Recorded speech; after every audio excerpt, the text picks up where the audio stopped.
Happy weekend, everybody. Happy weekend. So, I pinned a comment. There's only a few people here at the moment anyway. So hopefully, people respect the comment and see it when they come in. Let's try to keep things spoiler free since it's a theater only experience. Not everybody's going to be able to go check it out. So keep any of your comments spoiler free, and I would appreciate it regarding Eternals. Yeah, I'm surprised at how divisive it's been. I was talking in our Discord yesterday because I was watching a couple people's reviews. Man, like Dan Merle, someone who I usually agree with a lot of the times, says it was his least favorite of all of the MCU films, which I was like, what? What? Really? And then, not to name anybody, but not in the stream at least, there was a couple of reactors that had actually said it was awful, hated it, and told their viewers not to go see it. I was like, what the hell? I loved it. I definitely had some structural problems, but I really liked it. Yeah, it's not my favorite film, but it's pretty, I wouldn't say high up there, but it's definitely in the upper echelon for me.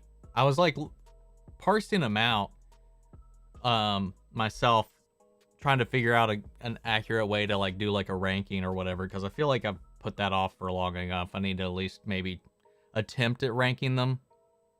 But it was I mean, for me it was probably top 10, in the top 10, or maybe just out of the top 10. Been seeing that Droog and Makari are becoming fan favorites. Honestly, yeah, Droog, I was like, man, I agree with this dude. Like, I get where he's coming from. I like him. I don't know. I like him. He had a lot of subtlety to his performance, and he had some edge that some of the other ones didn't. I liked him and Makari's dynamic. Makari also, I don't know. It's maybe I've just got an affinity for speedsters, but she was awesome. She had some phenomenal moments in the movie, at least for the parts that she participated in. I don't know, man. I just like the scope, the scale, the lore, all the fun stuff that they set up. And I really like the way they presented the character. I heard some people saying that they didn't feel any humanity from any of the characters, or they didn't feel any connection to any of the characters. And I mean, I did. So I don't know, man. It's just going to be one of those films. Funny fact, and I was thinking this while I was watching it, like from the way that it was filmed, the way that it was color graded, and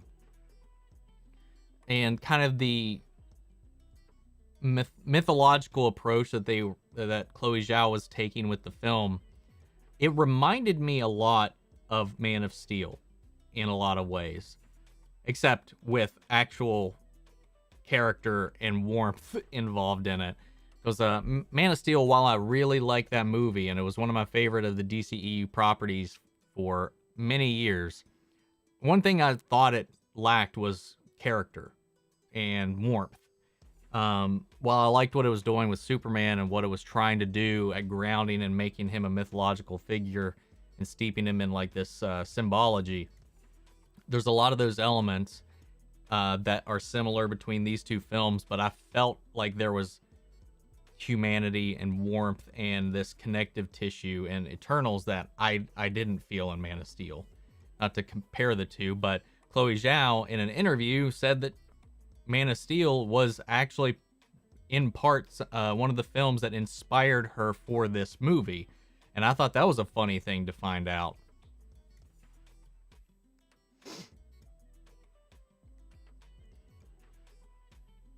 There hasn't been any MCU movie to top Winter Soldier since it came out. I mean, that's very true.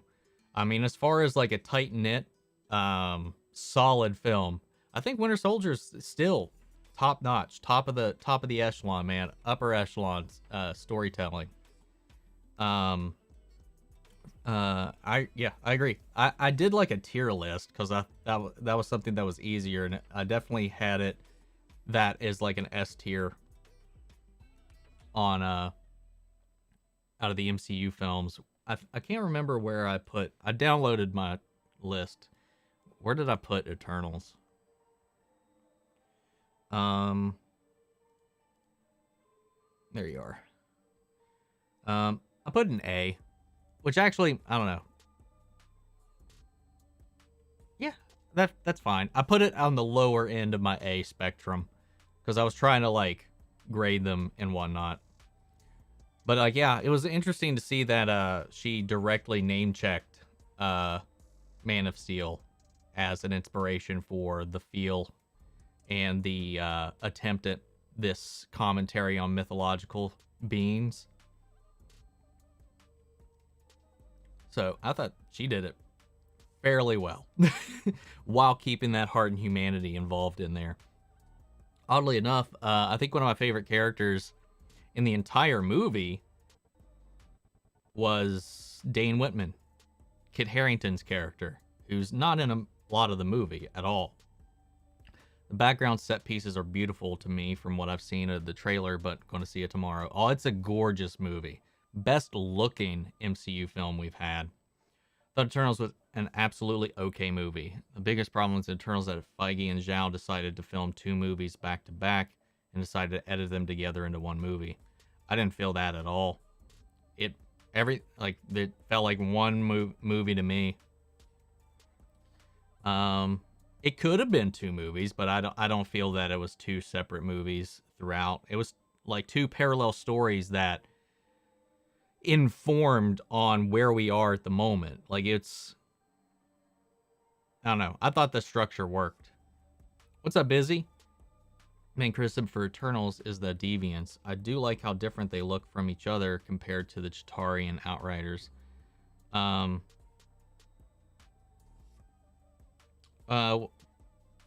I'd like that. I'd ask for clarification, but that could verge on spoilers, so we'll save that conversation for next week, I guess. I feel like that plot could have been tightened up a little bit. I don't think it resolves fairly strong. I like the design of them. It was really interesting to see how they played into it, how they differed from any of the other beings we've seen in the MCU up until this point, how they operated, and then what we learn about the origins of them, and then the Eternals was a lot of fun. I was going to say maybe that storyline could have been cut altogether, but I think it needs to be there for the third act. Otherwise, a lot of the emotional turmoil that is happening and the struggle, it doesn't have context. So I still feel like the deviants are necessary for the plot, because I saw some people like say that it just should have been cut altogether, and I was like, yeah, I don't agree with that. I feel like it could have been cleaned up a little bit, but that's about it. I wonder if the MCU. Oh, sorry, I missed one here. Biggest problem with the Eternals that no matter what people say, it's going to be Diet Coke version of DC's New Gods. I mean, the only new god I even care about at all is Darkseid. The rest of them don't matter to me. So, Darkseid of the new gods, I feel like Darkseid's the only one that matters. So in that way, honestly, I feel like the Eternals is at least the way that it was presented in this was a more unified and interesting what's the word I'm looking for?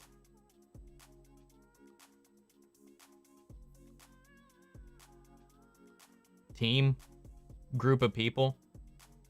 Anyway, flashback structure felt Man of Steel. I talked about that already. I wonder if the MCU world is just used to world-ending events.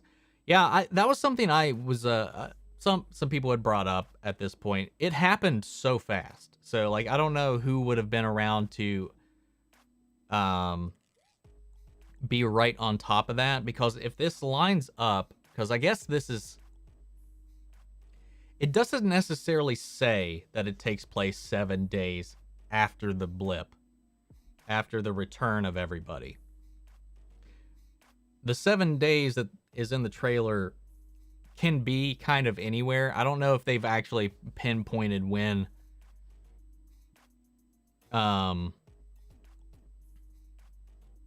the movie starts, or at least picks up. I don't know. So like I feel like if we're around the time of Far From Home, we know Doctor Strange is MIA, we know Thor is off-world, we know Captain Marvel is off-world. On Earth, who do we really have that would be able to do anything about this? If Doctor Strange isn't available, Strange is off doing whatever Strange is doing. Yeah, Shang-Chi is after the events of Eternals, from my understanding of the timeline. So I don't know. I feel like it makes perfect sense that nobody would be around to at least intervene in this. Aside from an earthquake, I don't think anybody would have been very alerted to what was happening until like, holy shit, what is this thing growing out of? Anyway, I almost went into spoilers just talking about stuff. But I mean, that's they talk about the emergence. So if you know anything about the emergence, you kind of have an idea of what is coming in it. So it makes sense to me why nobody is involved in the calamity at foot. But if some of the things we have seen since this, like prior to this, if they take place after Eternals, it is a little weird that some of the things that happen in this might not get mentioned.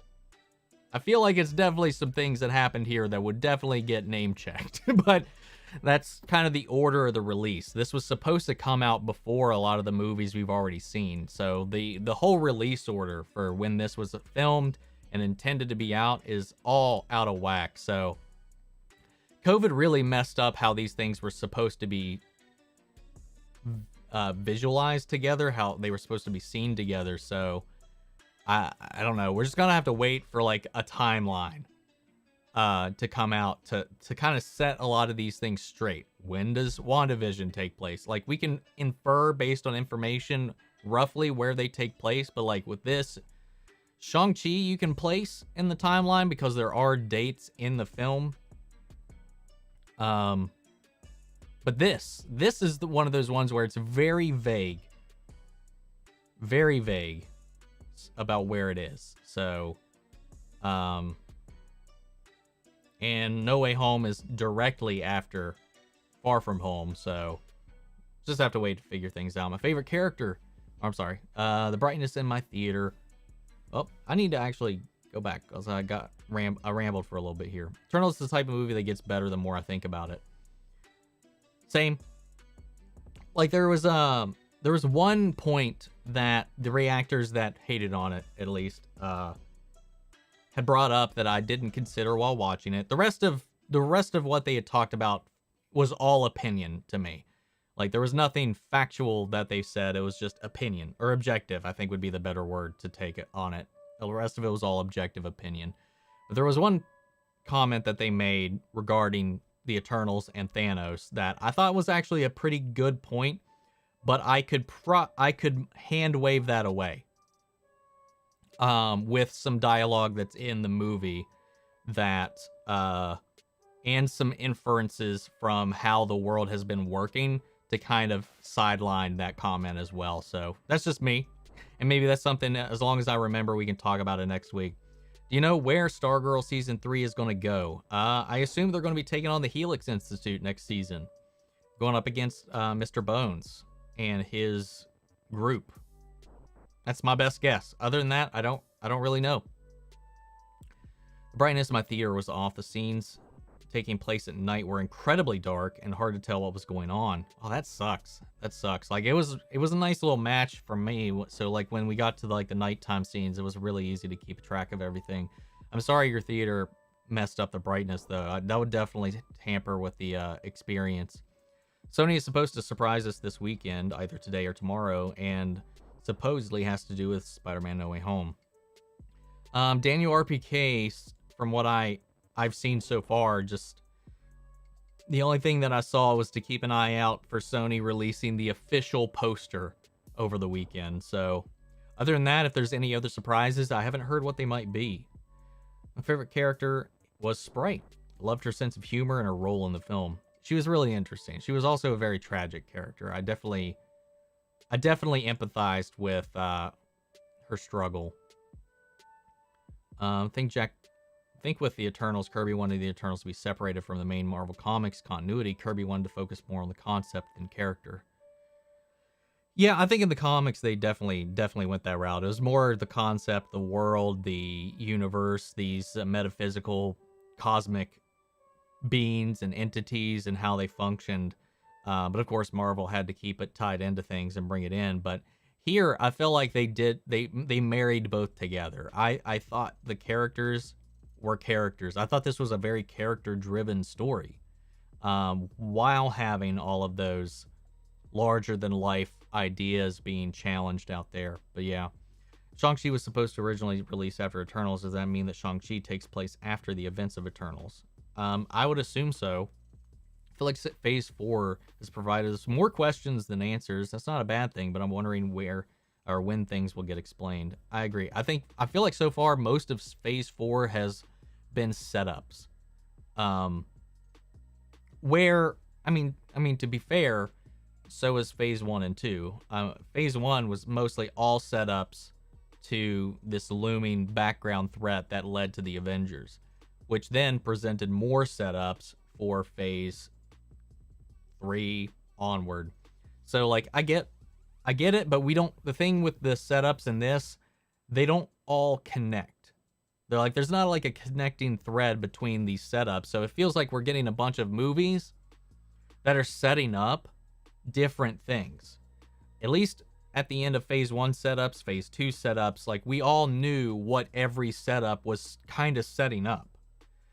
So now it's just a lot of confusion. It's like, oh God, what's that gonna connect to? And then it's like, what's that gonna connect to? Wait, what is this? Where's that going? Like I don't see where everything's going to come together. Maybe they won't. Maybe they will branch off in their own threads that will continue into different ways. Maybe we can expect a spider web of possibilities just within the MCU itself from this point forward, rather than setting up all of these things to connect together. We're just setting up what the world post Endgame is going to look like. I don't know. It is really confusing when you try to parse it all out.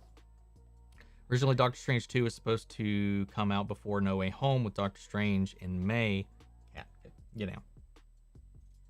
And now No Way Home in July 21. Do you think it's going to work? Stop it. I don't know.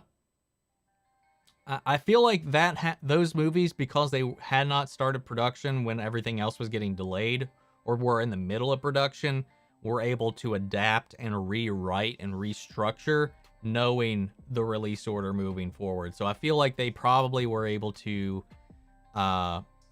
restructure everything around the release order to make it flip and work the other way. So I don't think we need to worry too much about how those two movies are going to play out. How do you feel about No Way Home being delayed in other countries? It sucks. It's sad for all those countries, man. A lot of countries still have not even seen Venom. Let There Be Carnage. So I don't know. It's awful. It sucks. But as far as I can tell, the release is staying the same here and in a lot of other countries. So man, avoiding like spoilers, supposed leaks, and rumors right now is already next to impossible. Once the movie's actually already out somewhere, I gotta imagine that's gonna be next to impossible to avoid things for that movie. You basically would just have to turn off all your social medias until the movie comes out. Important question, is the Bollywood dance sequence good for you? Because for me, it was not that good. I've seen a lot of Bollywood movie, and it felt seriously that's the best they could do with all that money. I liked it.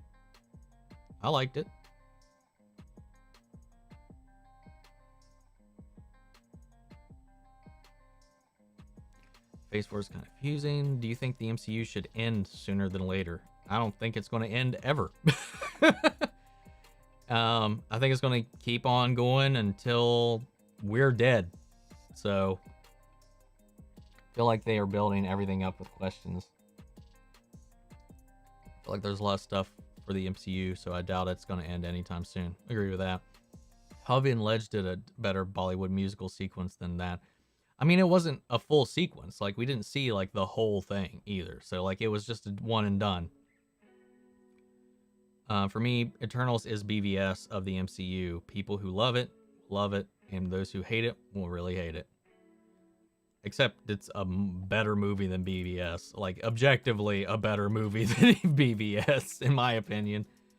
I mean, I would even say, not my opinion. Like, if you just look at its structure, writing, and character, and at least the theatrical version of BVS, but like even the ultimate cut doesn't do a lot to save the movie. It makes it better, but I would argue Eternals is a better put together film than BVS. I gotta say, the Chucky TV show has been great. I know, I'm loving it. I can't wait to see where it's going. I've been like just positively blown away with the Chucky show. Expectations were extremely low, and it's been exceeding expectations every week, and I can't wait to see where it goes. We got 4 more episodes. I'm just glad the entire original creative team's on board for it. I mean, the creator of Chucky is the showrunner. He's directed a couple of episodes, and he's written all of the episodes of the show. So I think that's one of the main things keeping it feeling like Chucky. Naomi and Superman and Lois are premiering on the same day, January 11th. Yep. And The Flash is moving to Wednesdays. Here, many people like the Chucky TV show, so that's good. It is. It's surprising, to be honest. I mean, you gotta kind of be a fan of Chucky to really enjoy the show. I still feel like so. I feel like Chucky's always been one of those more underrated of the iconic early 90s, late 80s horror movie icons. But Brad Dourif just makes the character, and I love it. I'm having a lot of fun with it. I mean, before ruining itself more than it already has. It hasn't. I don't feel like it's ruined itself at all. So I don't. I mean, if you feel like it's ruined, I'm sorry you're not enjoying it anymore, Lothcat. But I feel like it's. I mean, it's as decent as it's been in previous phases. So we'll just have to wait and see. I also like Eternals, but it really should have been a mini series like WandaVision, and it leads to a movie. I could see that. I could see Eternals working as a longer form series and allowing them to expand on these ideas a little bit more. But then again, I also enjoy the format that it's in currently, but I can agree with that. Do you not like the direction of the MCU now? If that's directed at me, I don't have a problem with it, how it's going right now. But if that was for somebody else, just let me know. Heard that Lex Luthor from Supergirl is supposed to be in Superman Lois season 2. I believe so. I mean, they've talked about wanting to include him, but I don't think that it's a confirmation yet that he's going to be in season 2. But it's possible. I really like John Cryer as Lex. I think he's a fantastic Lex. Again, not my favorite live action Lex. That's still Michael Rosenbaum, but I think he's a really good blend of the Gene Hackman, like Christopher Reeves era Lex Luthor and the businessman Lex, the scientist Lex. I think he's a good blend of all the Lexes. I think he's honestly surprised me. How would I rate Eternals out of 10? For me personally, I'd give it an 8. 7.5 at lowest. I don't think it will. Bad failed movies, but it's bound to happen for every franchise. I view Eternals as the Man of Steel in the MCU. Funny thing, we talked about that. Chloe Zhao was inspired by Man of Steel when she was making this movie, which was an interesting fun fact to learn. Because I was thinking that same thing while I was watching it. I was like, this reminds me a lot about Man of Steel, except some of the things that Man of Steel didn't do right for me, I feel like this movie was doing right. Sam Raimi's Doctor Strange 2 fails, God forbid, knock on wood. Do you think we could get a Derrickson cut? Because Derrickson promised a scary movie, and there is possibly... Well, Derrickson left the project before they started shooting, so I don't think there would be any possibility of a Derrickson cut. Because he didn't get to shoot anything. He was in, I think, pre-production before he got fired, or left the project. I don't know that he got fired, but when he left the project, again, due to creative differences, I feel like I don't think there's definitely... Marvel's not going to be one of those where we get a different cut of anything, because everything needs to be sticking to a continuity so desperately. You're not going to see like a Zack Snyder cut for any of these films or anything like that. I can absolutely agree on that. BVS has a few silver linings in Batfleck, Gal Gadot.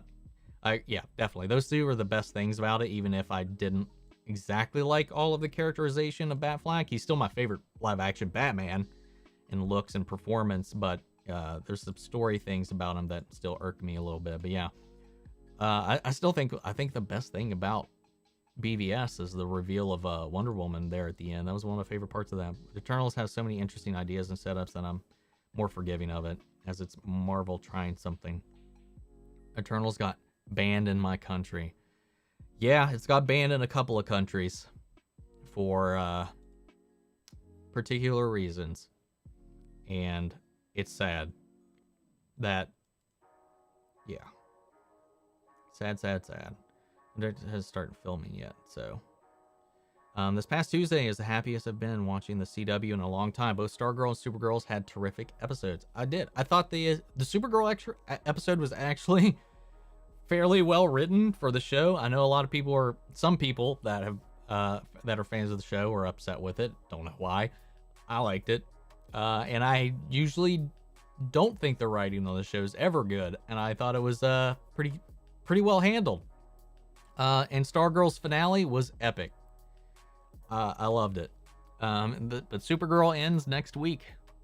Final 2 episodes air this coming Tuesday. BVS was Snyder just reading Rob Liefeld in 90s comics saying that's how comic book movies should be. No, it's not. That's just your bias showing through right there. That's not at all. I doubt it. Derrickson hadn't started filming Doctor Strange 2. Who's my favorite character in Eternals? It comes down to either... I don't know for sure who I would say is my favorite character, but it comes down to Droog, Makari, or Dane Whitman, Kit Harington's character. It's one of those three. I agree the MCU has to ruin itself. It needs to experiment more. It doesn't get stale. Which is starting to do things like WandaVision, Eternals, supposedly Doctor Strange. I agree. And I hope that the discourse around this movie doesn't discourage them from trying new things again. I hope this doesn't send the wrong message, like the message that has been sent to Lucasfilm on many occasions to make them completely flip the script and like abandon projects and just retcon themselves into oblivion to appease the masses. So I hope that this doesn't send the opposite signal, and they try new things moving forward. When you try something new, especially when you have had such consistency and similarity between movies, you're going to have people that are like, ooh, this is different, and not really know how to handle it yet. I feel like this is going to be one of those movies that maybe has a different effect over time as people loosen up to it. I think people went into this with a lot of expectations for an MCU film, and or expected it to be more different than it actually was, because it still did have a lot of MCU feelings in it, and DNA in it. So I feel like it's going to be one of those things that people might need to revisit it after they've had their expectations tempered a little bit. It's really awesome that they could get Michael Rosenbaum back as Lex Luthor. I mean, if that animated series gets off the ground, he'll at least be voicing Lex in the animated follow-up to Smallville. Overall, I like Stargirl Season 2. Finale really sold me. Stargirl is like the complete opposite of Titans in that way, in the way they handle finales. I think in the way they handle everything, personally. But that's me. You guys know I don't have a lot of favor for Titans. Love seeing how Supergirl-centric this season of Supergirl has been, giving her some great moments, arguing with Alex this past episode. I don't think they've been doing a lot, personally, that's really been about Kara, but honestly, I still feel like she's mostly been sidelined most of the season. But that's been my feeling with it. There have been some good moments in there for sure, though.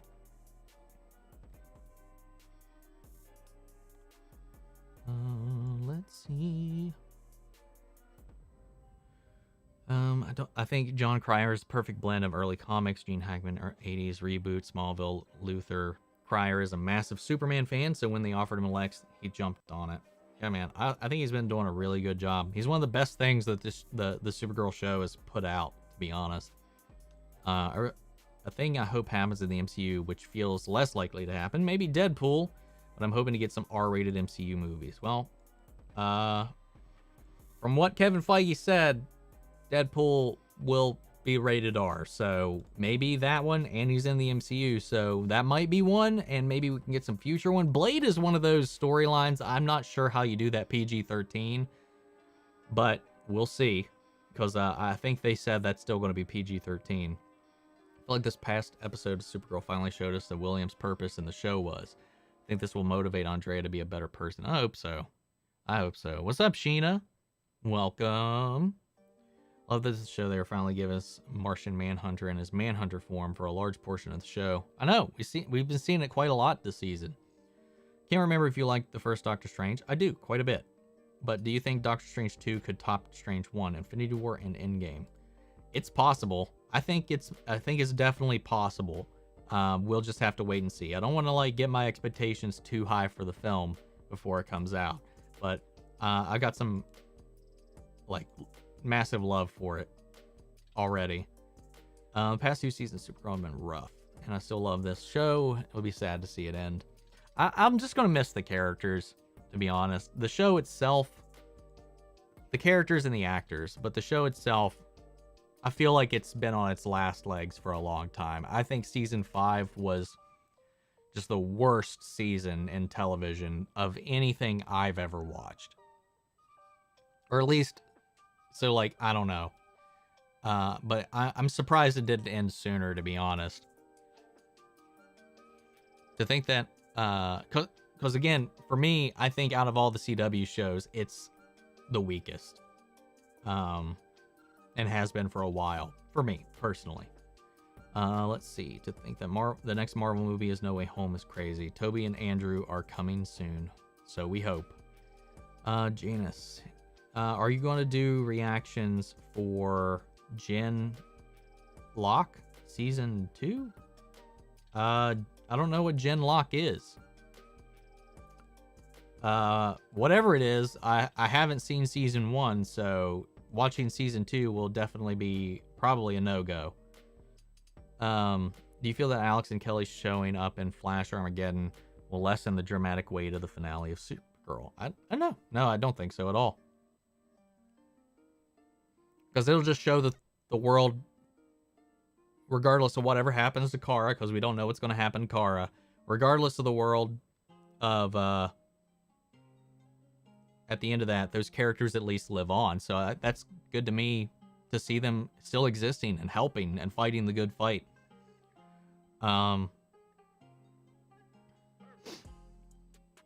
Like prior seasons, I hope they do not retcon the sequel trilogy. I like all Star Wars. As soon as they start decanonizing stuff again like they did with the EU, I'll probably peace out. All the power to you, man. I'm glad you like the sequels and stuff like that. I particularly like things about them, but overall I would prefer to stay out of that era at this point. I don't really want to revisit it at all. Now that Supergirl is ending, do you think a crossover between Stargirl and Supergirl could happen? I mean, anything's possible. Melissa Benoist said with the right story, the right script, the right care for the character, she's more than happy to come back and don the cape again. So we'll see. If Morbius is PG-13, then Blade can be too. I mean, we'll see. We'll see. We don't know that Morbius is going to be good because it's PG-13. We don't know. We don't know yet. We haven't seen the movie. What's up, SSF? Disney's Lucasfilm can just wave a hand and say a piece of media that any amount of people is not canon anymore. What's the point of having a shared universe? I mean, I don't really have... Well, I guess you could... I never really thought of Star Wars as a shared universe because it's just been Star Wars to me. I don't know. There's also the alt world theory where we might get like a Lucasfilm multiverse through the World Between Worlds, where you'll have the sequel timeline and then we'll have a reconstituted timeline for whatever Filoni wants to do by meddling with time like Ezra did in Rebels to save Ahsoka, because Ahsoka died fighting Vader during Rebels in one of the earlier seasons, and we see that he interfered with time and saved her and pulled her into the future. So don't know. There's that. I'm not a fan of it. I'm not a fan of what Lucasfilm has done under Disney on the film side of things outside of Rogue One. But everything else they've done, I've been really a fan of. So that's one of those things where I'm really torn about it. Either way, you're going to piss somebody off. Like, if you keep it, you're pissing off people. If you retcon it, you're pissing off the people that loved it. Like, there's not like really a win. There's not a scenario where Disney can win no matter what they do. So I think at this point, it's just, I don't know. We'll just have to see what they do moving forward with it, man. It's just in this weird spot where you're at this point where there's no way to have a conjoined fandom anymore. Not that it was before, because even in between the OT and the prequels, you had like a huge segment fragmentation in the fan base. But now it's like into thirds, so I think it's more chaotic than it's really ever been as like a Star Wars fan. What poppin'? And amount of love. It very well could send the wrong message that Eternals might send, but I think it could be a while. I mean, No Way Home through Guardians 3 is all sequels to past franchises. That's true. It might be a little while before we see the fruits of any of this interaction. So it could take off movies we really wanted to see from the MCU that could be scrapped because of the ratings from Eternals, and that might make the spark from the MCU calls that they're afraid to try. That's true. How are we said right now?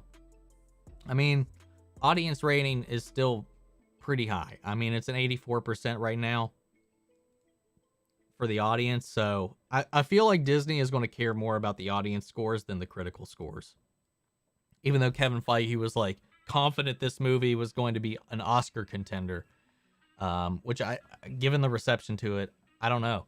And I'm not going to lie. I've seen some critic reviews on this that it was like, this was like leftist propaganda. So there's some of that in here. There's some of those in here, and these are people who Rotten Tomatoes consider critics, like writing stuff like that. So I don't know. It's now at a 48% critic score, which is baffling to me. Extremely hyped for Hawkeye. I really hope the Kingpin rumors are true. Me too. Anything they can bring over from the Daredevil Netflix show excites me insanely. Just finished season 2 of Iron Fist, one of my favorite Marvel Netflix seasons. Unfortunately, the ending was too unfinished since the show was canceled. Agreed. Because I thought season 2 did a much better job at handling the characters and the property than the first season. Season 2 is a vast improvement from the first season. I still think I wouldn't say it's the weakest season of any of the shows, because I would say that season 2 and 3 of Jessica Jones were not that great. But I don't know how I would stack them next to each other, but it's definitely on the bottom. Even season 2 for me is at the bottom end of a lot of the other Netflix series seasons. But I like season 2, and I was really looking forward to see what they did with it moving forward, because they had a pretty interesting end that they left off on. Which, again, I think it's shitty how Netflix does their cancellations, how they don't tell them ahead of time that, hey, guys, just to let you know that you should go ahead and try to end this like it's your final season, because we're not going to be able to give you a season 3. So you end up with these unfinished, unanswered questions at the end of the season, and it's just very unfortunate. Thankfully, even though Daredevil was told after it came out that this was their final season, the way season 3 of Daredevil ended was like, it was similar to how The Dark Knight Rises ended, where the main story has come full circle, but there are things there, seeds there to show that the world that we are leaving lives on. They bait, obviously, the Bullseye coming back and being a threat for the team, but everything else that has kind of fallen apart, been at risk for the past 3 seasons, comes together and becomes whole at the end. So it does have like this full circle feel to it, which is just pure luck, because they didn't know this was going to be the last season when they wrote it. The other shows did not have the liberty or luxury or luck on their side whenever they wrote those seasons, except maybe arguably Luke Cage.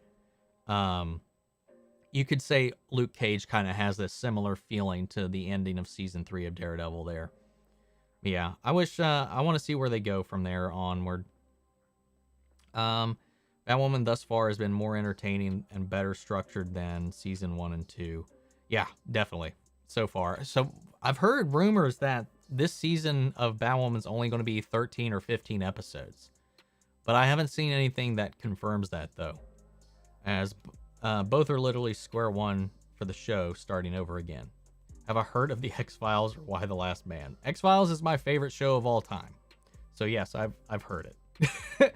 And yes, as Barry says there, I do have X-Files Barbies in the background back here. A Mulder and Scully collectible still in the box. All the X-Files Funkos. I've got the I Want to Believe poster and the entire collection on DVD. So it's my favorite show of all time is the X-Files. Nothing beats it. Nothing beats it. And that's just preference. I don't think it's objectively better than any other show. I just think it's just my favorite show. But if you've never seen the X-Files, I highly recommend it because it lays the groundwork for so much of modern television, especially those first 6 seasons, which are made by a lot of the Same people. Produced, filmed, shot, written by a lot of people that would go on, because it was all done in Vancouver, to produce Smallville, the Arrowverse. Pretty much everything filmed in Vancouver, you can trace its roots back to X-Files. Buffy, the current, the modern Doctor Who, it all traces its roots back to X-Files. Which in turn traces, you can go through that back to its own inspiration, which is stuff like The Twilight Zone and Twin Peaks, stuff like that. Like, there's a thread there, but as far as the modern iteration of like Freak of the Week, Monster of the Week, Villain of the Week, long form serialized storytelling sprinkled in with week by week releases, strong female character, great stories, fun stories. It's one of the funniest shows after a little while once they get their footing, intentionally. And yeah, you can see a lot of roots for modern stories in there. Also, if you're a fan of Breaking Bad or Better Call Saul or any of that, this is where the man himself, shoot, why am I blanking on his name right now? Oh, why am I blanking on his name right now? Not Bryan Cranston, not the creator. Oh my god, I feel awful for not knowing the name right now. Vince Gilligan. That's where Vince Gilligan got his start. Funny enough, though, Bryan Cranston and... oh my god, why am I blanking again, man? I'm having a terrible day with memory here. Bryan Cranston, Aaron Paul, and Dean Norris have all been in episodes of The X-Files. And you'll see a lot of familiar faces. Lots of familiar faces. I like Iron Fist more than Luke Cage. I think Luke Cage was a better structured show than Iron Fist, personally. The first season of Iron Fist, I didn't hate it, but I didn't think it was very good, personally. What's up, Donick? Welcome. No worries being late. I'm not a fan of multiverses. Like, it's a cool device for having separate iterations of characters exist side by side, but as soon as those characters interact, it kind of lessens my enjoyment. I can understand that, and a lot of people feel that way too. A lot of comic book readers feel that way, especially. Really wanted Rip and Jax to come back to Legends Tomorrow. Rip, I would really love to come back. He was one of my favorite characters. But again, like I've said before, I'm just done with woke media. All right. I don't know what you're talking. I know what you're trying to say there, but it depends on what context that you mean that. What, Lothcat? Anyway.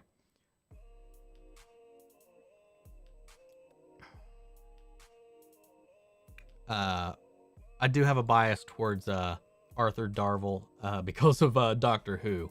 So, do I like Nostalgia Critic movie Bully Fleet? It was fine. It was fine. Do you think Doctor Strange 2... where'd it go?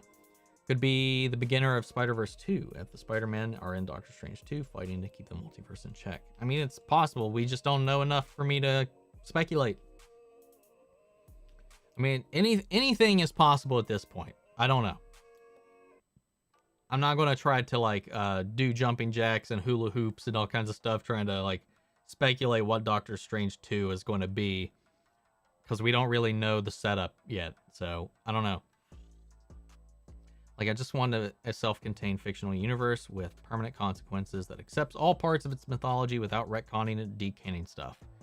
Well, I mean, the sequel trilogy retconned and a lot of things as well. And now they're trying to retcon the original trilogy. So,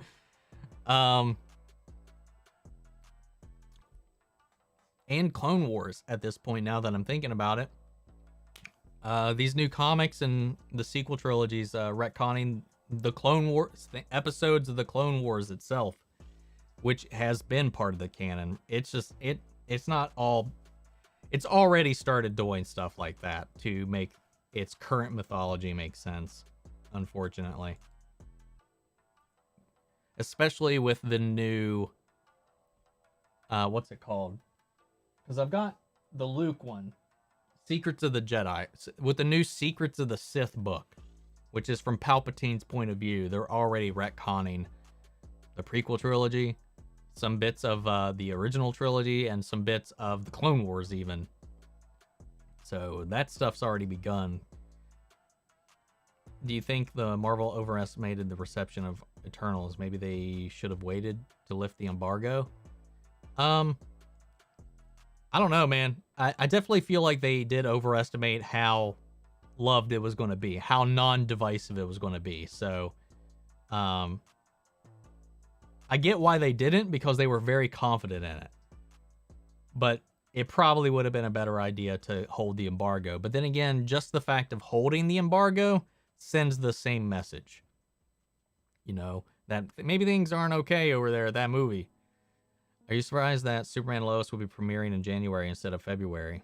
Why do you think they're putting it on sooner? I don't know. Yeah, I don't know. So The Flash, my understanding is when it comes out November 16th with the 5-episode crossover, it's going on hiatus after that crossover until March.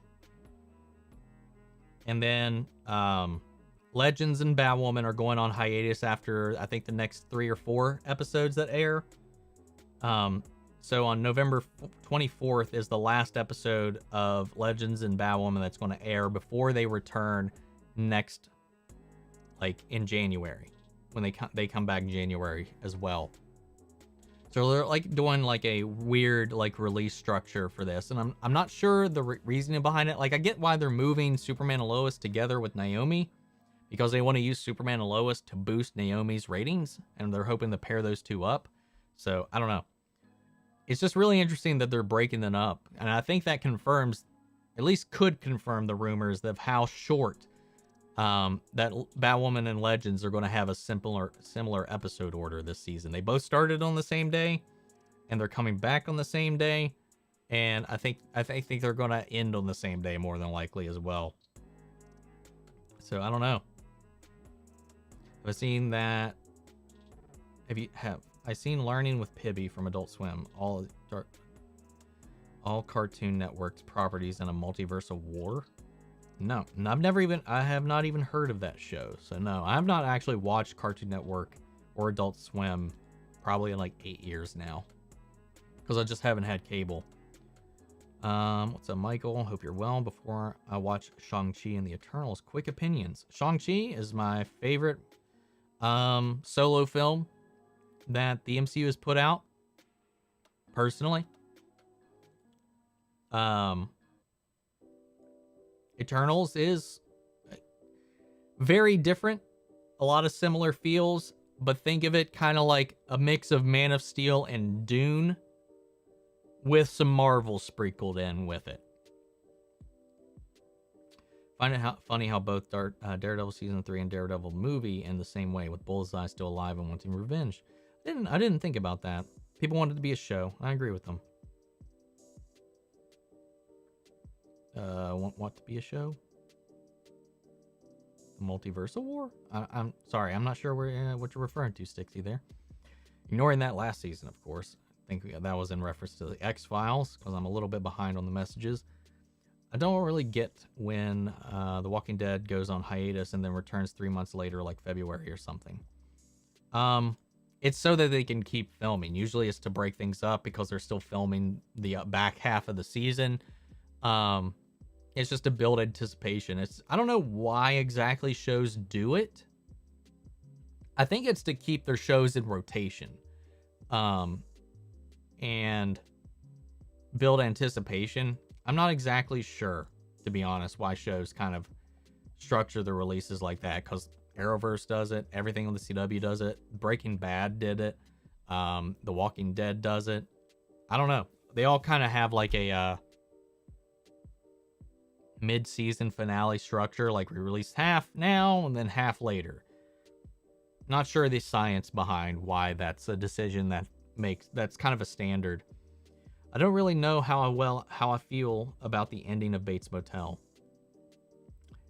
It's very, very different from any of the actual Psycho movies or any of that. So I definitely feel you there. I don't honestly remember how it ends. I loved the show. I just can't tell you exactly how it ended. Latest episode of Doom Patrol was crazy. The characters are strangers to me after this episode. I know. We're in a really weird place. Everybody feels so alien to the viewers, I think, right now. So it definitely leaves me wondering what the hell is going to happen in the next episode. Do you think that I'll review Titan Season 4? Married to the Real have dropped it now. I don't know. While I enjoyed Season 3 overall, I think they're going to have to make some major announcements, I think, for Season 4 for me to really kind of put in the work for it. Because I'm not married to it. You guys know how I feel about the first 2 seasons. So Season 3 was an improvement, for sure, but it still kind of ran into a lot of the same problems. It treadmilled for a while, ran in circles for a little while. They didn't know what to do with a bunch of different characters for a while, and the ending just kind of felt quite rushed, as well as some other things in there did as well. But I don't know. We'll just have to play it by ear. I'm not 100% certain either way. Heard somewhere that the Shang-Chi final battle looked like an anime fight, and I'm not a fan of anime, but that final battle was epic as fuck, and I have to agree. I hate when people say they're not a fan of anime, because that just means they haven't found the right anime. Because anime is a very broad term. There are so many different kinds, types, feels, looks, styles, stories, seriousness, levels of seriousness. I feel like anybody that says that just has not found the right one. Or ones. Because anime is just a style. Or a broad genre. Like what we call live action is the equivalent of saying, I don't like live action, is what that is to me. Like, because it's just as broad. I don't like live action stuff. I don't know. Like, it's just that broad of a feeling. Like, I just don't buy that it's anime that's the problem. It's just the anime you watched is probably the problem. Fun fact, Bryan Cranston got to act in Hollywood dubbing monsters for Mighty Morphin Power Rangers. That is true. Which was funny when he came back around to voicing Zordon and being the face of Zordon in that live action movie that came out not too long ago. Which I would have liked to see them continue that, but they're obviously not going to at this point. How do you think Ghostbusters Affleck will do at the box office? No idea. Right now, the box office is too unpredictable. How would I rank my most anticipated comic book movies? Ugh. So, Spider-Man No Way Home at the top. Doctor Strange Multiverse of Madness right under that. The Flash movie. Black Adam. I'm sorry, The Batman. Black Adam. Scratch that. I'm actually going to put The Batman over The Flash and then Black Adam. Past that, it's just wibbly wobbly everywhere. Let's see. I'm excited to see Sherlock Holmes 3. I haven't seen if we're talking about the Robert Downey Jr. films, I haven't actually seen the first 2. I've seen scenes, but I've never actually seen the entire movies.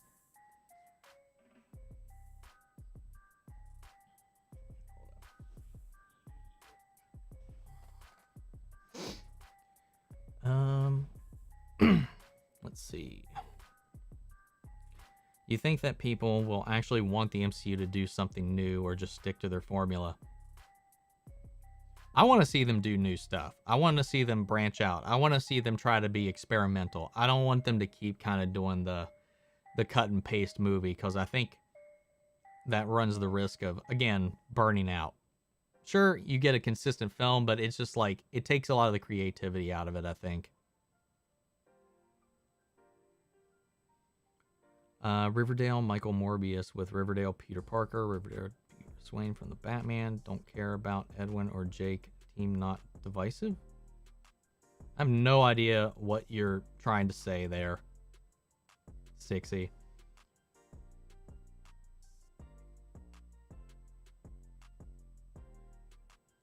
Because the Riverdale comparison doesn't work with any of those to me.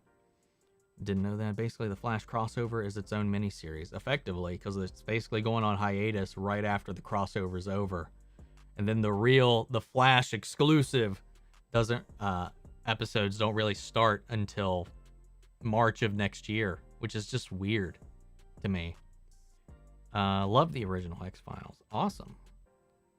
So good. You're a cool guy, Omni. Thank you, Donick. I appreciate that. You're cool too. You're all cool. You're all cool. Leaning with Pibby is on YouTube. Check it out if you want or have time. I might at some point.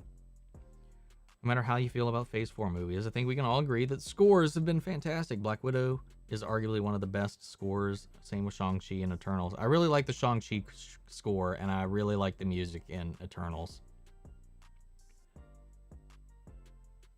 And there's really the light is coming in strong from the back deck, man. It's a short from Adult Swim on YouTube. Heard The Flash is 25 episodes this season. I've heard it's 18. Paigey has said it's 18. So, I don't know. The 5-part event and then a 20-episode regular season. So, from what Paigey's said, from what the last thing I saw was that it's 18 episodes. But I don't remember if he had clarified if the 5-part was included in that or not. This season of Doom Patrol definitely has a different feel to it, especially with Rita, but I feel like they might be ramping up to something different this season, maybe. I don't know. It feels like we might be in a fresh slate for season 4 whenever it comes out. But I don't know. Well, what I meant was I wasn't a fan of the animation style, but I guess it was the anime I checked out. But do I recommend some anime? There's a couple that I usually recommend, especially to people who say they don't like anime. The one I usually go to is I usually default to Death Note because it's very different. It's also very grounded compared to a lot of anime. I mean, it has like a supernatural edge to it, obviously, but I'd have to think about a few.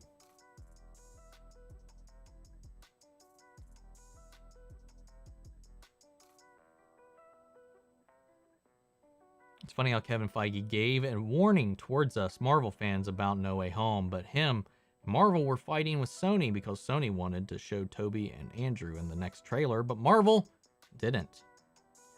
Haven't heard any of that yet. Do you think DC will give us a teaser of the Flash movie during the Flash TV show season finale? Because I remember they did that for Justice League back in 2017. I mean, it's possible, but I don't know. How did you become a YouTuber? Were you inspired by the Nostalgia Critic? I mean, back in the day, I watched a lot of people from Channel Awesome, and Nostalgia Critic and I think Angry Joe were two of the ones that I really liked and respected a lot at the time. I was like, I love talking about movies. I'd love to talk about movies. But, I don't know. I just didn't. And then it was really The Real Rejects when I kind of like fast forward like 7 years later. I still have never made a channel.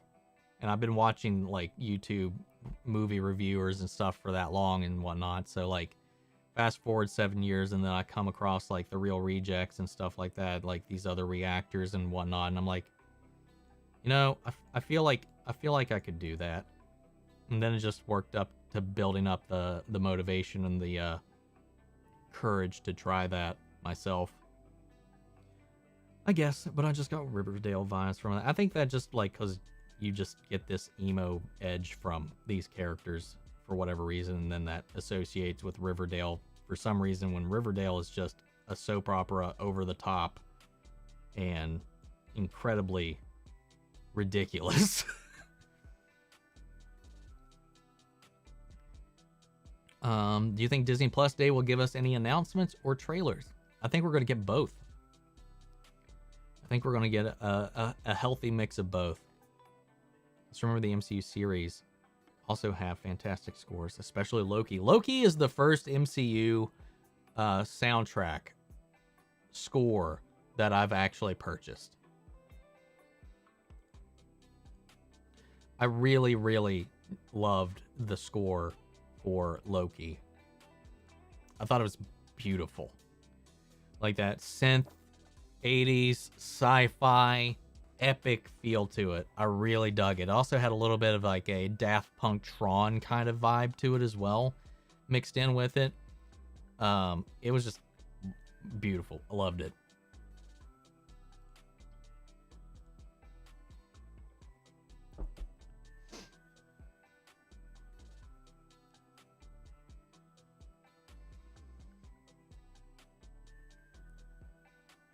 Out of all the DC films that are coming out, though, I would, like, even above The Flash and Black Adam and all that stuff, I think The Batman is my most anticipated film that they've got on the docket right now. I have a lot of faith that that movie is going to kick a lot of ass.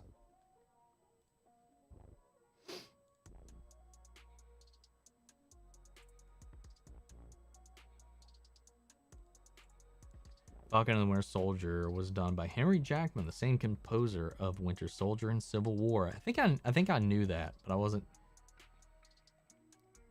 sure. Natalie Holt is a genius, and hopefully she works in more MCU projects. She's been saying how she wants to work on anything with Kang. Well, that's cool. Yeah, I mean, she did a great job with the soundtrack for Loki. So I'd be more than happy have her come on board for more projects. And that's another thing about the Eternals. I keep saying the Eternals. Like, I feel like that's the much more apt title, but it's just Eternals. Ramin Djawadi, obviously iconic for the scores and the music from Game of Thrones. I think does a beautiful job in Eternals and making it feel a little bit alien, making it feel epic, making it feel distant but yet close. I don't know, it was just really well done, and the Eternals theme itself was really good. WandaVision is done by Christoph Beck, the same composer of Ant-Man.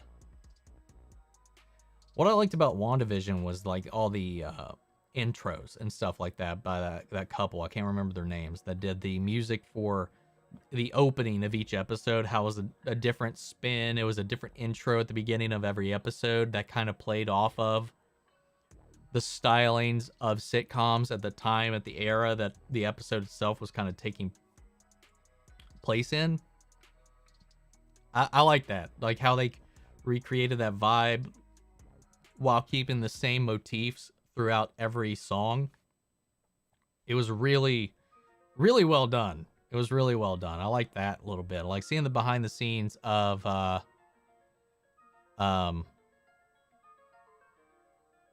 them working on those musical numbers was a lot of fun.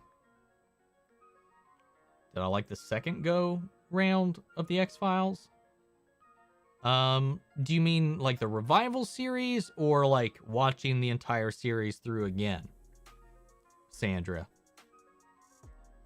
What if they're going to recast Wanda's kid or just have the actors grow up playing the characters? That's a really good question. And I didn't really consider that because between films and appearances, yeah, definitely since they have been seemingly erased from existence, you would think they wouldn't age. Then again, they could will their ages forward in the show in WandaVision, so I don't know how they would explain that. I would like them to keep the same actors, but I don't know. I don't know how they'd go. I mean, noticeably, if the characters are the same age when they return and they are played by different people, but they're the same age as before, it's definitely going to be a little distracting for some people, but we'll see. I wonder if they... I hope that Rick Moranis is in Ghostbusters 3. We'll have to see. I need to I need to go back and rewatch Ghostbusters. I've only really seen the first film all the way through, and I watched it as an adult. So I need to revisit all of these again. If Eternals don't age, we can't possibly have many Eternals movies, can we? The thing, at least, about the Eternals are, despite them not aging, all of them are adults. I mean, Angelina Jolie, I think, is the oldest person on that cast. And she still looks mostly like she did a long time ago. If you had to even do minor... I think you just have to do minor makeup with these characters to keep them looking the same age. Hell, Robert Downey Jr., yes, he had a little bit of a baby face at the start, but like, I don't feel like there's a major difference, a huge difference in at the start 10 years ago and now. Like, obviously smoother skin and all that jazz, but you can replicate that with makeup or even minor de-aging. I feel like it'd be an easy effect to keep the Eternals around for a long time, at least. And the one that would be the most problematic to have, Sprite, that's a different question, and I can't really get into that more forward, but they solved that problem in the movie, I think. Christoph Beck did a great job with Wanda, and her let him off is nice vibe of majesty and spooky. Excited to see National Treasure 3. Is there actually one confirmed? Salma Hayek still more or less looks the same way too. Yeah, it depends on how far back you go. Because like when I think of Salma Hayek, my brain immediately goes to Dogma when she was a lot younger.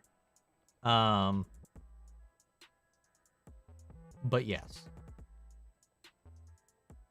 I love Gemma Chan as Cersei. I like her more than in the comics. I thought she did a really good job. I think she was easily the heart of the story. And Kumail Nanjiani, man, gotta give this guy props. So good. I forget his name. Don Lee, I think. Yeah. Okay, I wanted to make sure. I don't want to say it without whatever. Don Lee, who was in Train to Busan. We were watching that. Like I couldn't remember his character's name, so I kept calling him Gilgamesh in the reaction. He was also a really strong performance in it. I really liked his character. I like the entire cast, but man, Lauren Ridloff from Walking Dead, great job. Brian Tyree Henry, more subtle in his humor this time around than some of the other things that I've seen him in. But I really liked him in this movie. Really great. Really great. Everybody was great in this movie. Yeah, Makari and Droog were definitely, I think, they were a power couple. And honestly, Richard Madden, I don't know that I would have ever like thought of him as like a Superman archetype, but my God, he like owns it in that movie, man. The jaw, his presence, even the way he flies. There's something about it where it's just like, holy shit, this guy he could probably be a decent Superman. Wanda becoming Scarlet Witch is my favorite thing to happen in the MCU, aside from Sam taking up the Captain America mantle. Yeah, Wanda becoming the Scarlet Witch is probably my second favorite thing to happen this year for Marvel. I think my number one is still Shang-Chi getting the rings and fighting at the end of the movie, man. It was so good. His jawline. Yeah, man, that jawline. What is change in channel? What is change the channel? Can you tell me more about it? Oh. No, I'm not going to talk about that. Not getting into it. Don't want to dive into it. I'm not dipping my toes in any of that.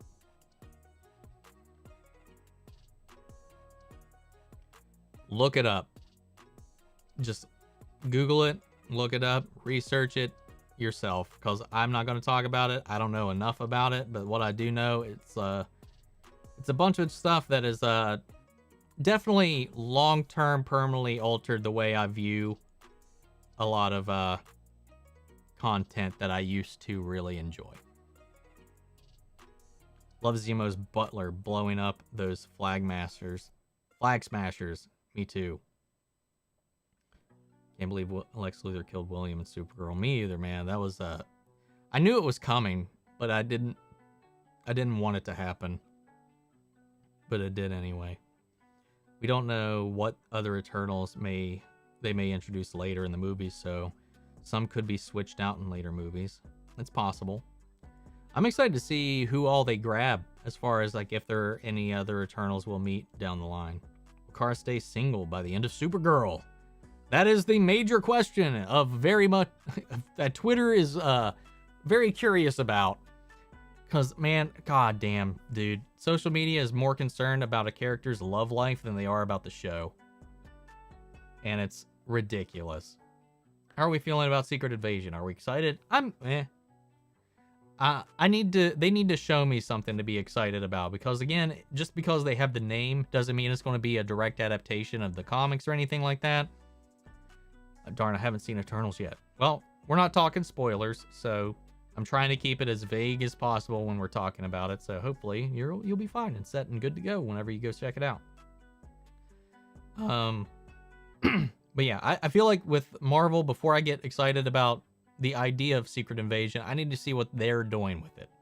So I'm not going to get too hyped or over the top until I start to see more about what they're trying to build out and do with that show. And the fact that it's a show, I'm curious to see what format it's going to go in, how it's going to be delivered, what they're going to tackle. Got a lot of questions. So excitement for it is kind of very hampered, very dampened right now. So we'll just have to wait and play it by ear. Kind of okay with Kara staying single since she doesn't need a partner, just her sister and the Super Friends. I'm fine either way. I'm fine with whatever they do. I might have a bias, and I know it's the opposite of what most people, and at least the vocal side of Twitter, want. I am perfectly okay with her and Mon-El. And that might just be because I know they're married in real life. Chris Wood and Melissa Benoist. So, I don't know. But I don't care. I don't care who she ends up with.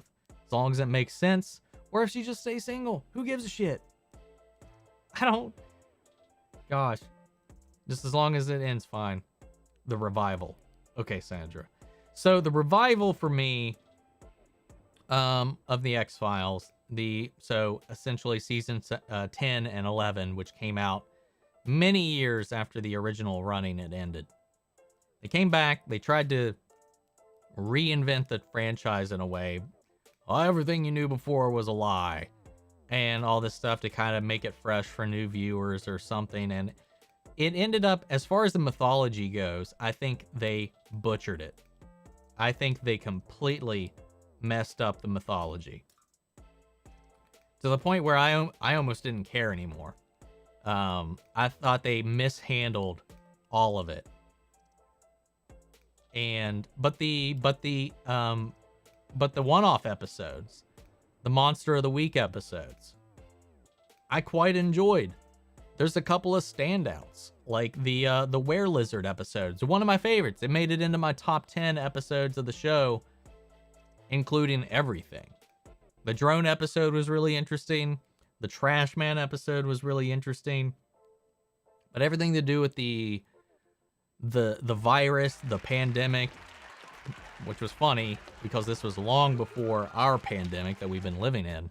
The global pandemic that has been teased and talked about in the show for all the way back until season 5 of the show.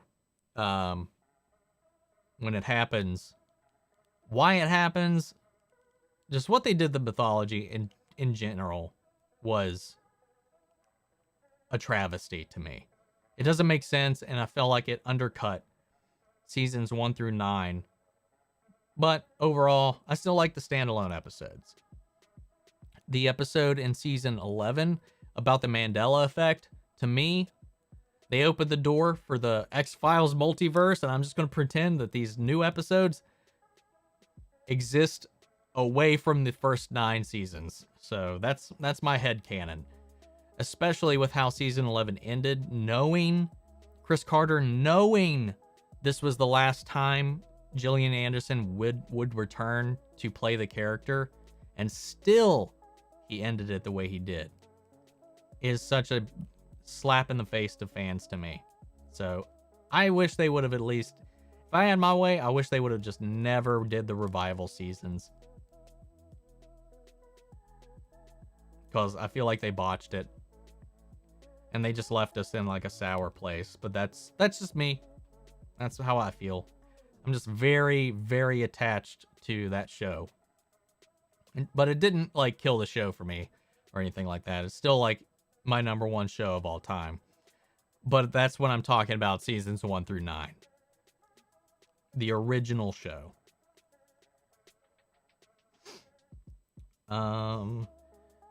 It just stinks that people in other countries can't see the movie, all because there is a same-gender couple in it. Yeah. I got to applaud Marvel, though, for not cutting it. And standing their ground on this one. I gotta, man. Usually they only do that kind of inclusion when it's in a way that they could just easily remove it from the story and it doesn't hurt anything. You know, the kiss in Star Wars, the couple in Endgame, like, it's just like, oh, that can be removed without affecting the entire movie at all. You can't remove this from this movie, and unless you want a really sloppy, weird couple of scenes that don't make any sense if you cut it out. So, like, I gotta give Marvel some respect for at least standing their ground on that. And it's not like an agenda push either. Like, it's just a natural inclusion, as it is, as life is. These people, I'm sorry if you feel the way you feel. Actually, I'm not, because it's disgusting. These people exist. They are around you. They deserve to be represented. If you don't like that, piss off! That's all I gotta say. Grow up. Like, it's not forced. It's not thrown in your face. It's just there. It exists. And they barely even address it. It just happens. It exists. It's part of it. You accept it. You move on. Ugh. Some people still piss me off, man.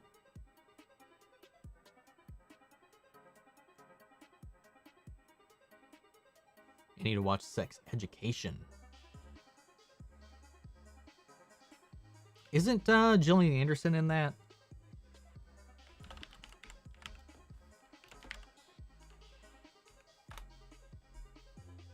Yeah. Thought so. I might at some point. Am I excited to see Lightyear?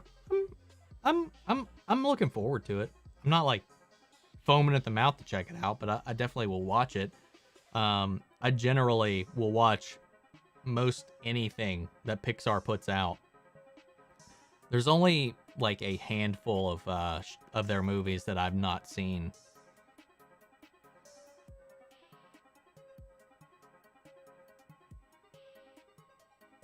Exactly, Drew. Exactly. And I wonder if that's the case. I don't know.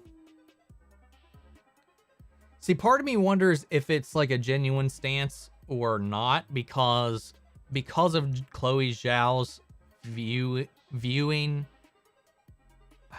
in China. I'm sure they knew that this movie wasn't going to show in China, and I don't think that it has a Chinese release.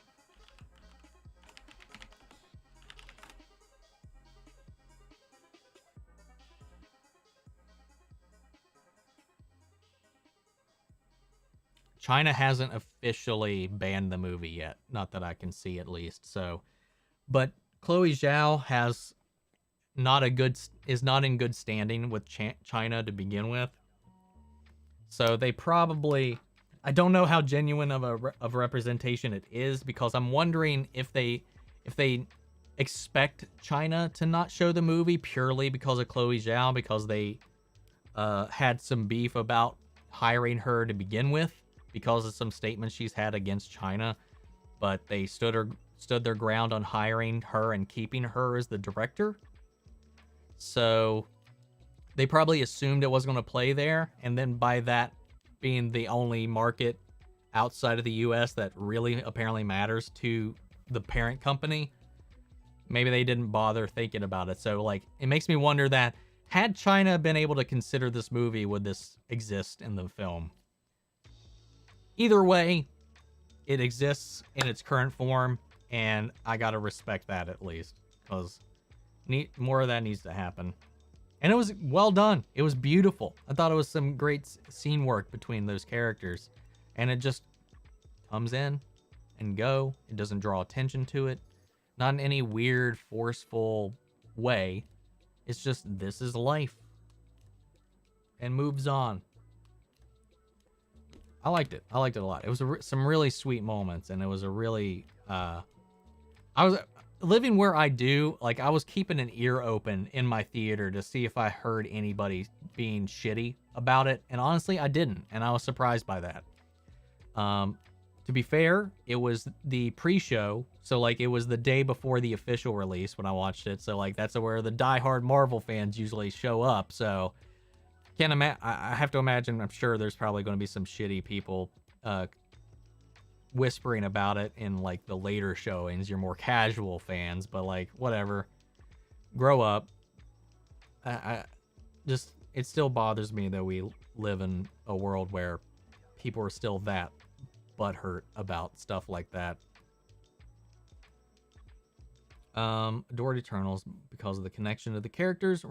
Recognize some other criticisms, but for me, I was invested in them. I'm a sucker for the multiple timelines, though. Me too. I.e. Lost and Haunting of Hill House are faves. I still have never seen Lost, but yes, Haunting of Hill House did that beautifully. I agree, Geeky Gal. I 100% agree with you there. I'd like to see if there's a live-action Spider-Man TV series. Sure. I definitely would watch it, but I don't know. It could work. I don't know what the format would be like, but I'd watch it. Hi, Omn1, what's up? Saw Eternals. Now, no spoilers, but it was okay. It was okay. Fair enough. Fair enough. That seems to be mostly the general consensus. I loved it. It's not my favorite Marvel movie by any stretch of the imagination, but I really enjoyed it. A lot of people have been meh. So apparently, a lot of people hate it. So, again, subjectivity of film. And after being away from Haunting of Hill House, going back to that for a second, I've been getting an itch here again lately. And I'm trying to figure out a way to work it into the schedule that's not going to burn me out or push me like it was doing Haunting, where I was doing one of those a day. And I really did get a day off. Not really to myself at all while that was going on. But I've really been getting the itch to watch Bly Manor and like move on. I really want to watch more of these Mike Flanagan shows. But I'm still trying to figure out how to plot it out so that it doesn't like overwork me. Because there's a lot of stuff coming around at the end of the month that I'm going to try to cover. Like there's we got Cowboy Bebop, Hawkeye, Masters of the Universe, all starting the same week. And I'm going on vacation that weekend, so that's going to be rough. And then the start of the month is The Witcher Season 2. Book of Boba Fett. Of course, Hawkeye is still continuing on throughout that. And then Cobra Kai at the end of the month, along with Book of Boba Fett. It's going to be a busy next 2 months, to say the least. Thankfully, I mean, depends on how you feel or not, I'm kind of glad that all these CW shows are going to be going on hiatus during November, during December and a fair chunk of February or January, because that's going to make life a little bit easier. I'll have a little bit more free time because Doom Patrol's final episode is this week, so that'll clear up another slot on my schedule. Wait, what scene was cut from Marvel? No scene was cut from Eternals. What we're talking about, I'm just talking about scenes that Marvel has removed before regarding same-sex relationships or characters from other movies that they have removed from those movies so that they could air in China. Like the scene in Endgame where Steve is leading that group conversation about trauma and all that stuff after the blip. The Russo brother that's in that scene who talks about his date with a guy, that got cut from the movie. The couple, the woman couple, the female couple in Return of the Jedi, The Rise of Skywalker, that got cut out of the film, like, because they're just these little cutaway moments that don't really affect the story, but you can remove them. Those usually get chopped out of these movies so that they don't get banned in these other countries, because Disney wants to make their money in these, especially in China, because that's the second largest like movie viewing audience out there. But with Eternals, the way this one is integrated, there's no way you can do that. But my wonder about that is if that was because they knew, because of Chloe Zhao, China was not going to touch this movie either way. And had it been a different director, would they have allowed that scene to stay? Would they have stood their ground on that? I don't know. Let's see. I already saw DC fans hating on the movie, but it was mostly toxic fans hating on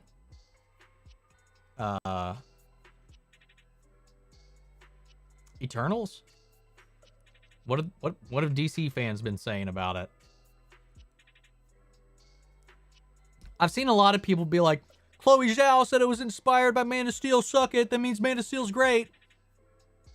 You all are haters. I've seen that, but I haven't seen anybody actually hating on Eternals from a DC standpoint. Unless you're referring to something else. The Flash movie coming in a year will be way better, in my opinion. You don't know. You have, I mean, you can, that again, that's an opinion, but we have no evidence that it'll be better. So, don't get your hopes up. I think the Flash movie coming soon, it has the biggest chance of disappointing most people. Because it's already very mixed. Very, very divided in the DC fandom already. So we'll just have to see how it plays out. I'm excited to see Flash Armageddon. Hell yeah. What's up, Canada? What's up, Canada Graphs? How are you doing, man? Flash is kicking up soon. Oh, you might know. Do you know how many episodes Batwoman is this season? I've heard a couple of rumors, and can you clarify, if you know, how many episodes of this season of Flash there are, including the 5-episode crossover? Because we've had some contention here in the chat about it so far. Oh my god, Omni, so excited to guess what starts filming this month. I don't know. My opinion, I think you'll find Bly easier to space out. It's beautiful, but not as cliffhangery and on the edge of your seat. Need to click as Haunting is. It's different, but still feels wonderful. See, I've heard it feels very different from Haunting. I've heard it has a little more of a romantic kind of story about the supernatural to it. I know it's shorter. I know it's like shorter by like an episode or two. I really don't know anything about Bly. I knew a little bit about Hill House, only in that it had a very what the fuck end. That's all I've really heard about it. But I had seen the 99 adaptation with Liam Neeson. So I'd seen that, which is why a lot of the sets in the show looked familiar to me, because they had some variations of that in that film as well.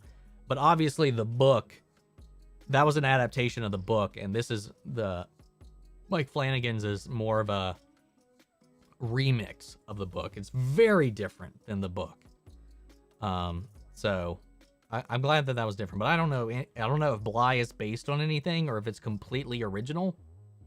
I'm looking forward to it though, and I really want to watch Midnight Mass, but I know I'm past the hype train of Midnight Mass at this point. But I was thinking about just starting with Midnight Mass, but then I was like, nah, I can't do that. Part of my brain was like, nah, let's do Hill House, and I'll work myself up to Midnight Mass, regardless. So I totally agree. Was so disappointed. I'm glad that I'm not alone, Sandra. Okay, so I had some questions about this in my chat that I just finished. And here's what I know. Question, quote unquote, no. What's up, Dinah? How are you doing? I'm glad you could make it. Guardians of the Galaxy 3 starts filming this month, and I hope Chris Hemsworth will be there as Thor. I think they already confirmed. I thought they already confirmed that he's going to be in Guardians 3. So I would assume so. Batwoman Legends filming schedules currently only has room for 13, max 15 episodes. Apparently, according to someone in my chat, Legends showrunner said 13. The CW press site also says 13 for Batwoman. As for Flash, okay. Which might be why Batwoman seems a little more tighter this season, just in these first couple of episodes. That would explain that. Honestly, I think that's the sweet spot for these seasons to stay. But we'll see.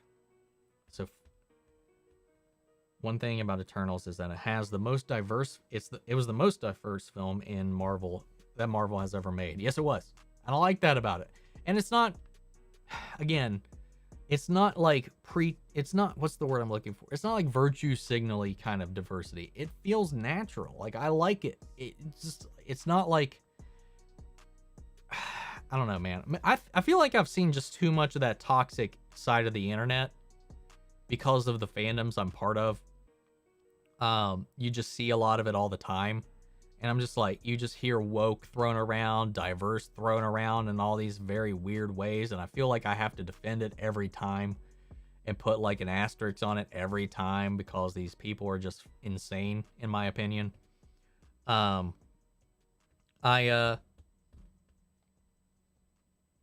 didn't think anything of it. It just worked. It was just, again, like I was saying about before with the same sex thing, these people exist. They're out there. It's when you draw weird attention to it that it might come off like they're just kind of patting themselves on the back for it, but this never does that. It doesn't have that. This is just it. This is how they are. That's how they're presented, and you accept it. You roll with it. You don't think anything of it. And it's the people that are thinking anything of it that are projecting their weird isms into the film that, oddly enough, whether or not they want to admit it or not, clearly exist. So, if that makes any sense.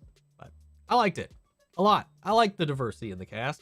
I thought they were all, it helps that I liked all the actors that they had in it. It was just a beautiful group of characters. I thought it was a great ensemble. So if anybody's hating on that, they can fuck off. I know that according to their press site, it says 18, but I'm not sure if that has changed. See, I saw Paigey said it was going to be 18. But I don't know if that, because somebody mentioned earlier that it was 25. If you include the 5-event crossover, like they were counting the 5-event crossover as something separate from the actual season order, which is not what I've heard. So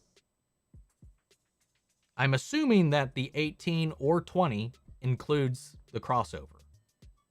Because, again, shooting schedules. 25 is a delusional dream. Yeah, I feel like you would definitely know, man. I think you would definitely at least have a rough idea on it.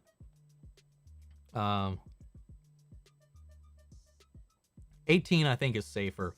Because if you think about it, outside of the crossover, that would leave, like with Batwoman and Legends, 13 episodes just to the Flash to build out a season story. And that might... I'm just hoping so bad for this season of The Flash to kind of turn around after last season. So we'll just have to wait and see. That 13 episode sweet spot, like with Lois and Superman and Lois, I think that's just the sweet spot for these shows is 13 episodes. Like Stargirl, like, well, fuck, Titans has 13 episodes and it still finds a way to fuck it up 3 seasons in a row. But anyway, the 18 includes the crossover, so 5 plus 13. Hell yes. Okay, I hope that's the case. Blind not directly based on, but loosely inspired by the turning of the screw by... Okay, Geeky. Have you seen the Turning movie that came out at the top of this year? I think that was the worst movie I'd seen all year. I think so. I think that's the worst movie I've seen all year. Holy shit. I looked up the original story, and just the concept and the premise of the original tale was not great. Was much better than the movie. So if it's based on that, and it's Mike Flanagan, I have to imagine this will be a much better version of it. Jesus, that movie was awful.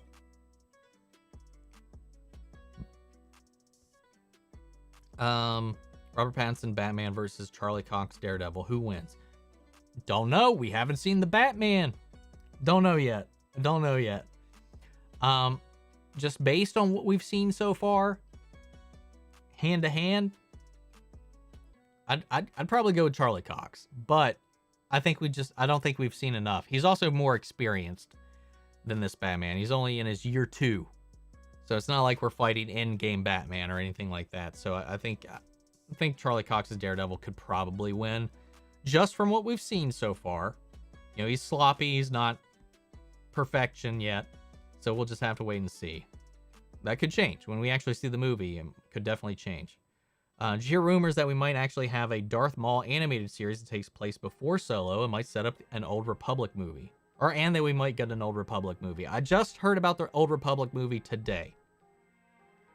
Because they said there was a Star Wars movie release that got put on the schedule that is not confirmed to at least not be Taika Waititi's movie or Kevin Feige's movie. Some people are still holding out hope that it's the Rian Johnson movie. Or it could just be something altogether. Or it could be both. It could be Rian Johnson's movie and an Old Republic movie.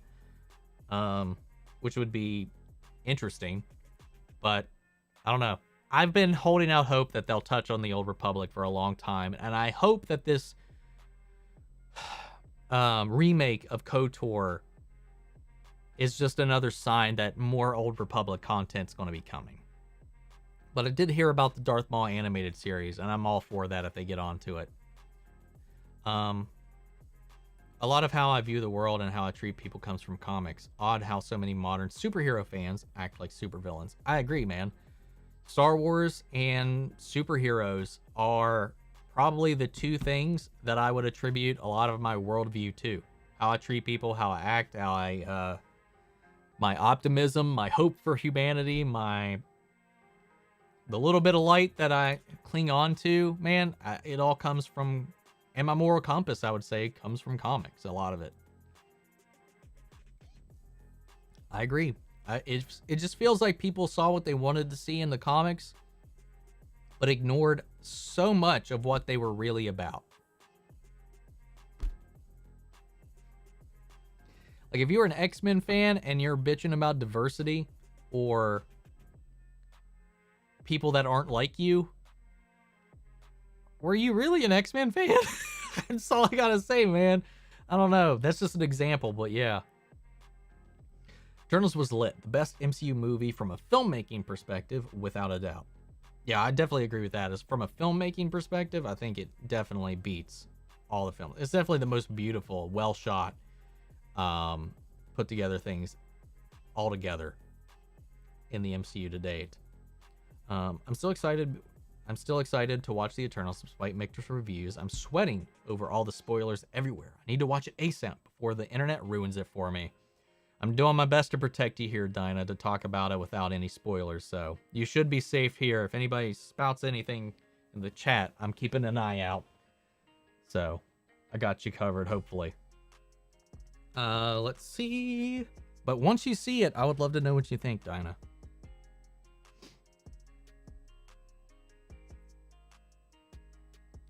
I hope that next season of Flash is better because the last season was terrible, and I love that show. I agree. I feel the exact same way about the last season as well.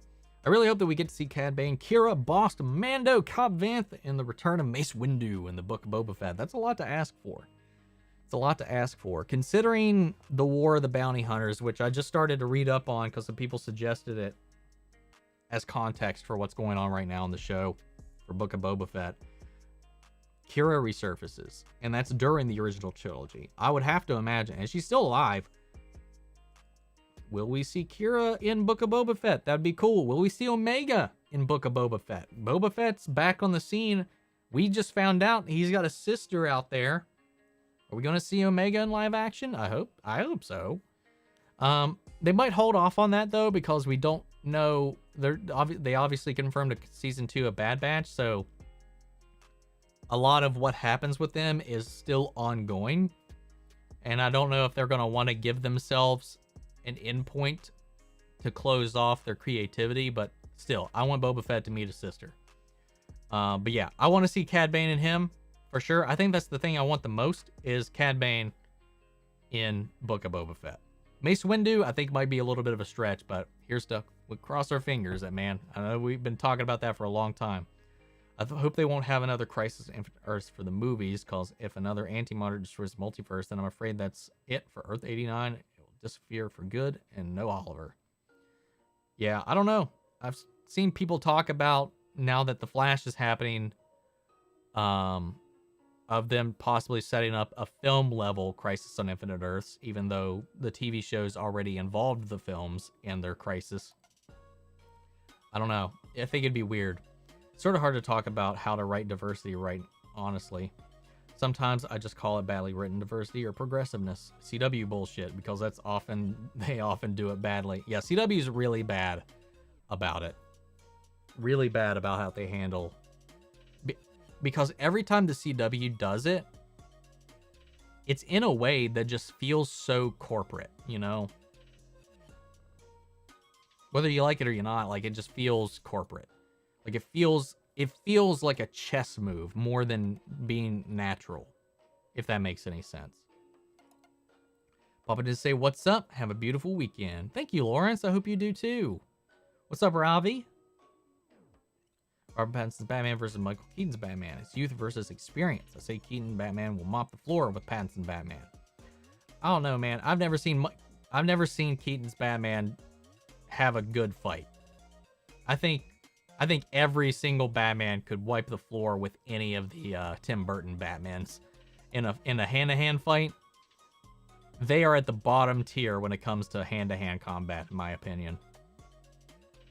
It's people that just see superheroes. It's people that just see superheroes and want to imagine themselves with that power to take advantage of it. Then they say they're into superheroes, not getting the point of them. That's a very good point to make there, Canada Graphs. I think that is a lot of it too. It's a lot of self-projection into it, into wish fulfillment for yourself, rather than what the stories are actually trying to tell you.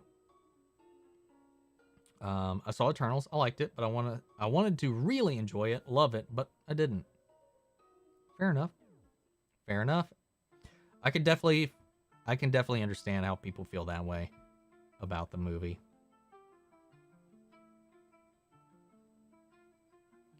Let's see. Have you tried Eternals AR experience on my phone? Sprite shows up in your room telling you the history of the Eternals. I have not. I will probably check that out after this stream at this point. I have not heard anything about that. I haven't messed around with it too much. What's up, Sean? The way he's talking, I guess he's about to wrap up. Just joined. I don't really have a plan on wrapping up. We're just kind of in the middle of things. You guys are really driving the conversation at the moment. How do you feel about people giving out fake spoilers that have some truth but are misleading? I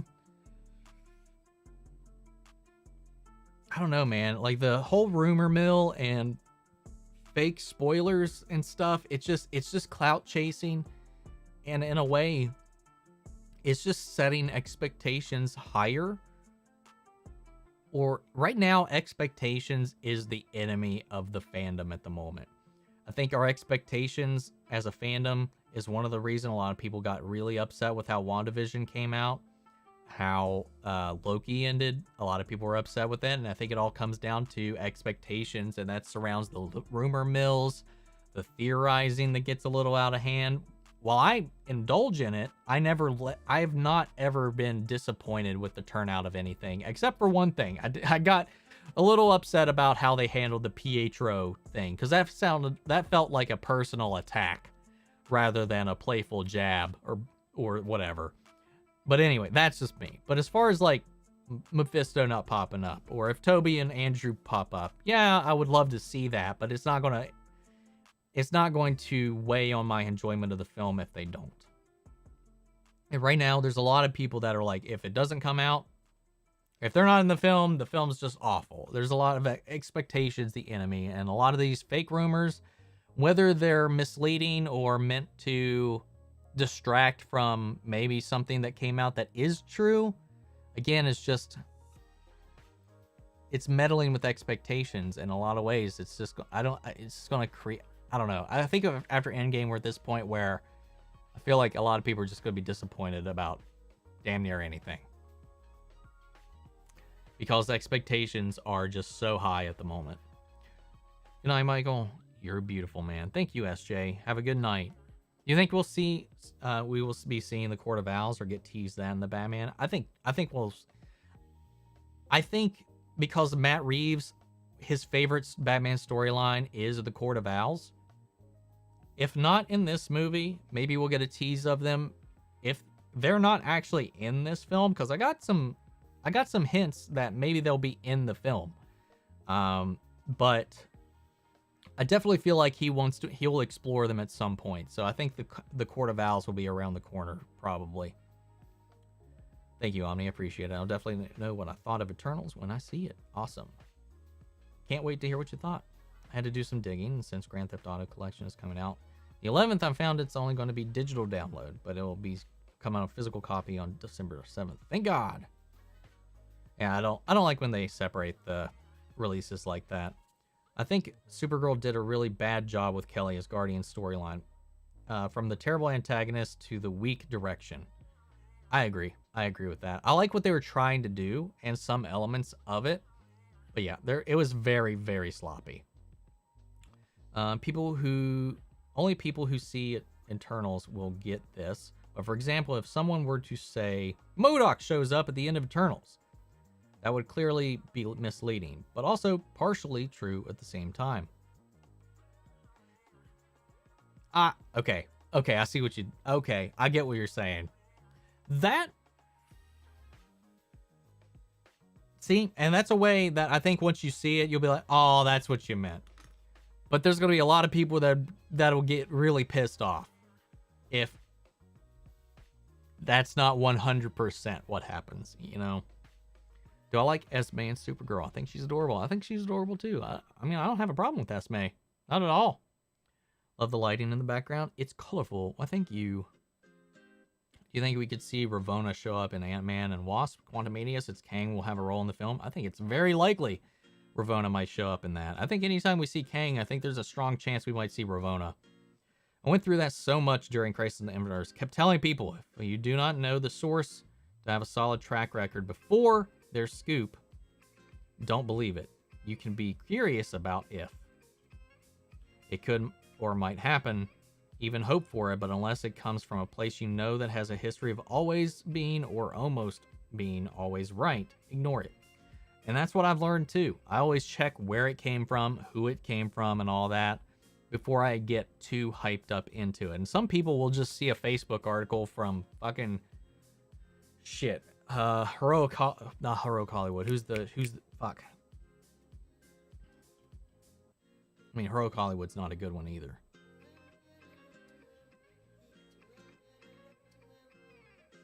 I've blocked it out of my brain so much.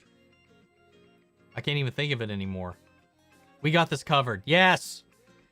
People sharing we got this covered shit all the damn time. Block that shit. They don't have anything covered. They don't have themselves covered. They have somebody that knows how to run a website, and they just auto-generate bullshit. just by pure statistics, something they say might be right sometime. But it's never a scoop. They don't know shit.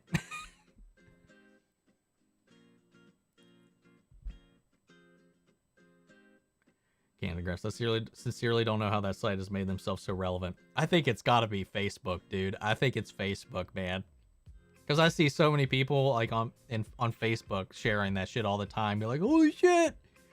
And you know how Facebook can be. They don't verify anything. People that look around on stuff on there, but because it's gotten to the point where like the people making the films themselves have been shit talking We Got This Covered in the past year or two.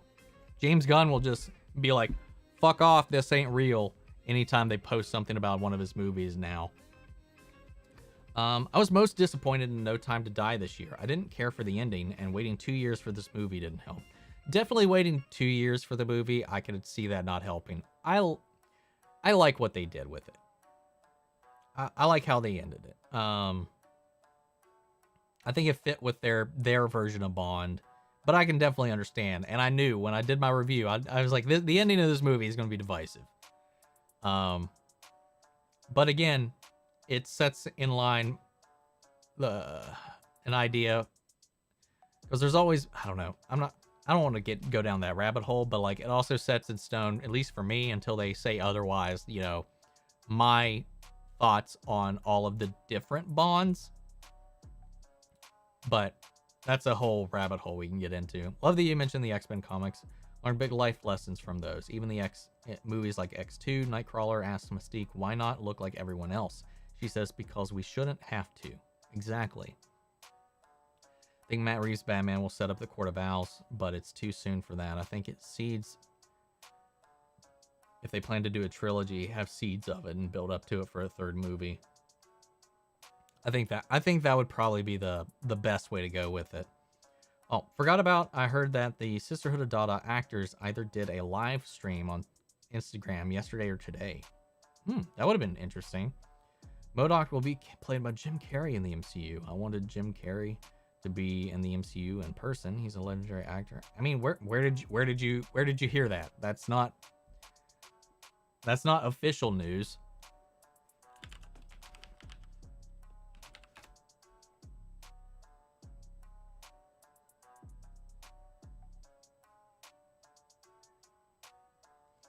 I mean, just that he is set to be a major villain. That's just looking at InsideTheMagic.net.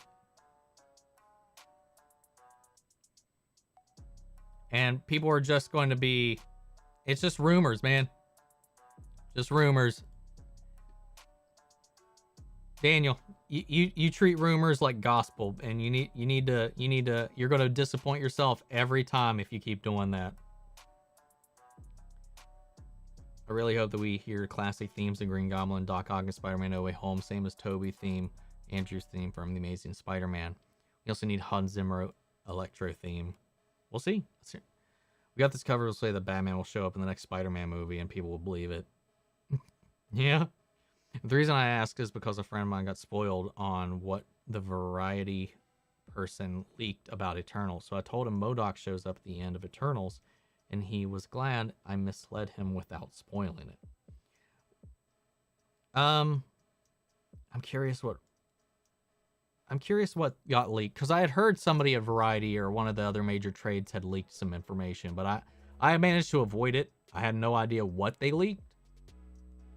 I avoided all the spoilers to this movie somehow, so I'm glad. Usually something gets spoiled for me, but we'll see. Yeah, what We Got This cover has been outed like 10 times by writers and directors, and still people go there and repost their stuff. Toby and Andrew rumors are ridiculous to me, because when you have Doc Ock in the movie, it's highly possible that Toby will show up.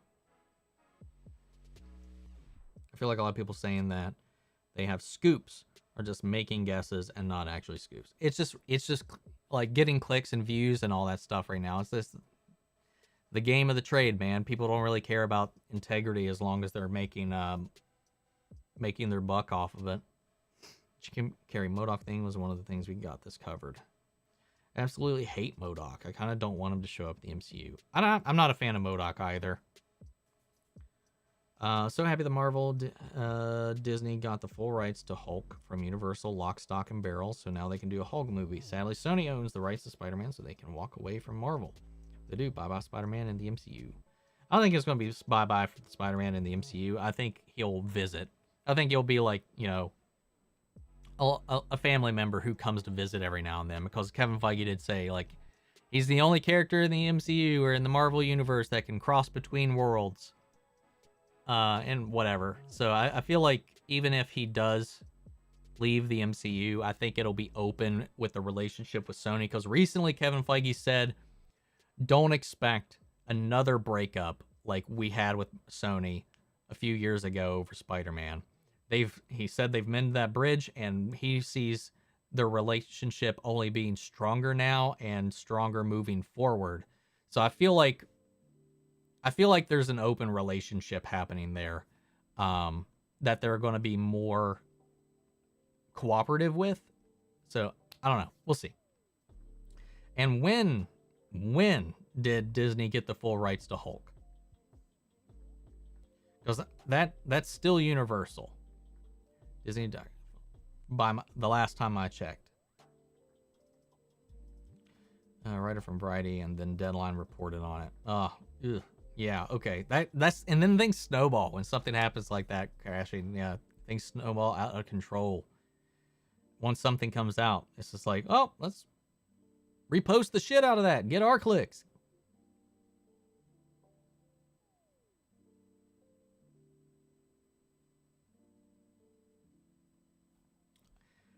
All right, I'm gonna fact check you, Daniel.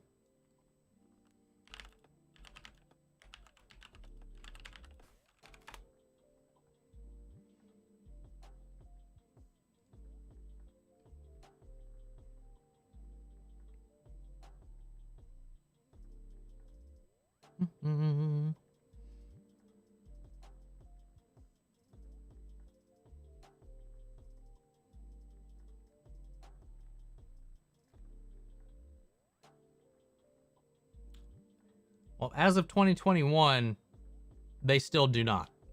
So, as of June and April 2021, at least looking at these articles, Universal is still the co-owner of the character of Hulk.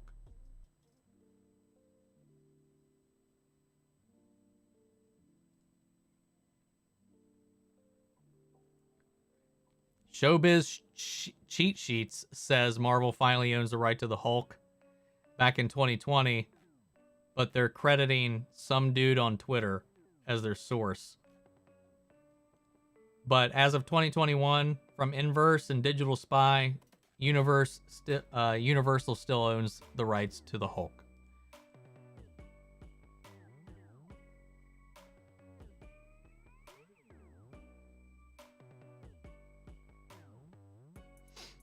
Let's see.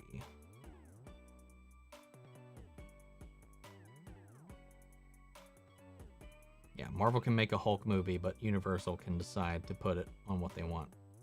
Yep.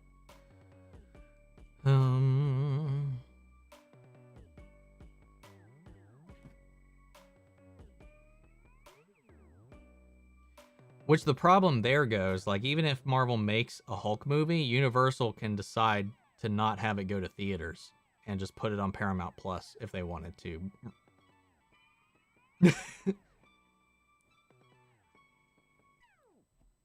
Hi, cat.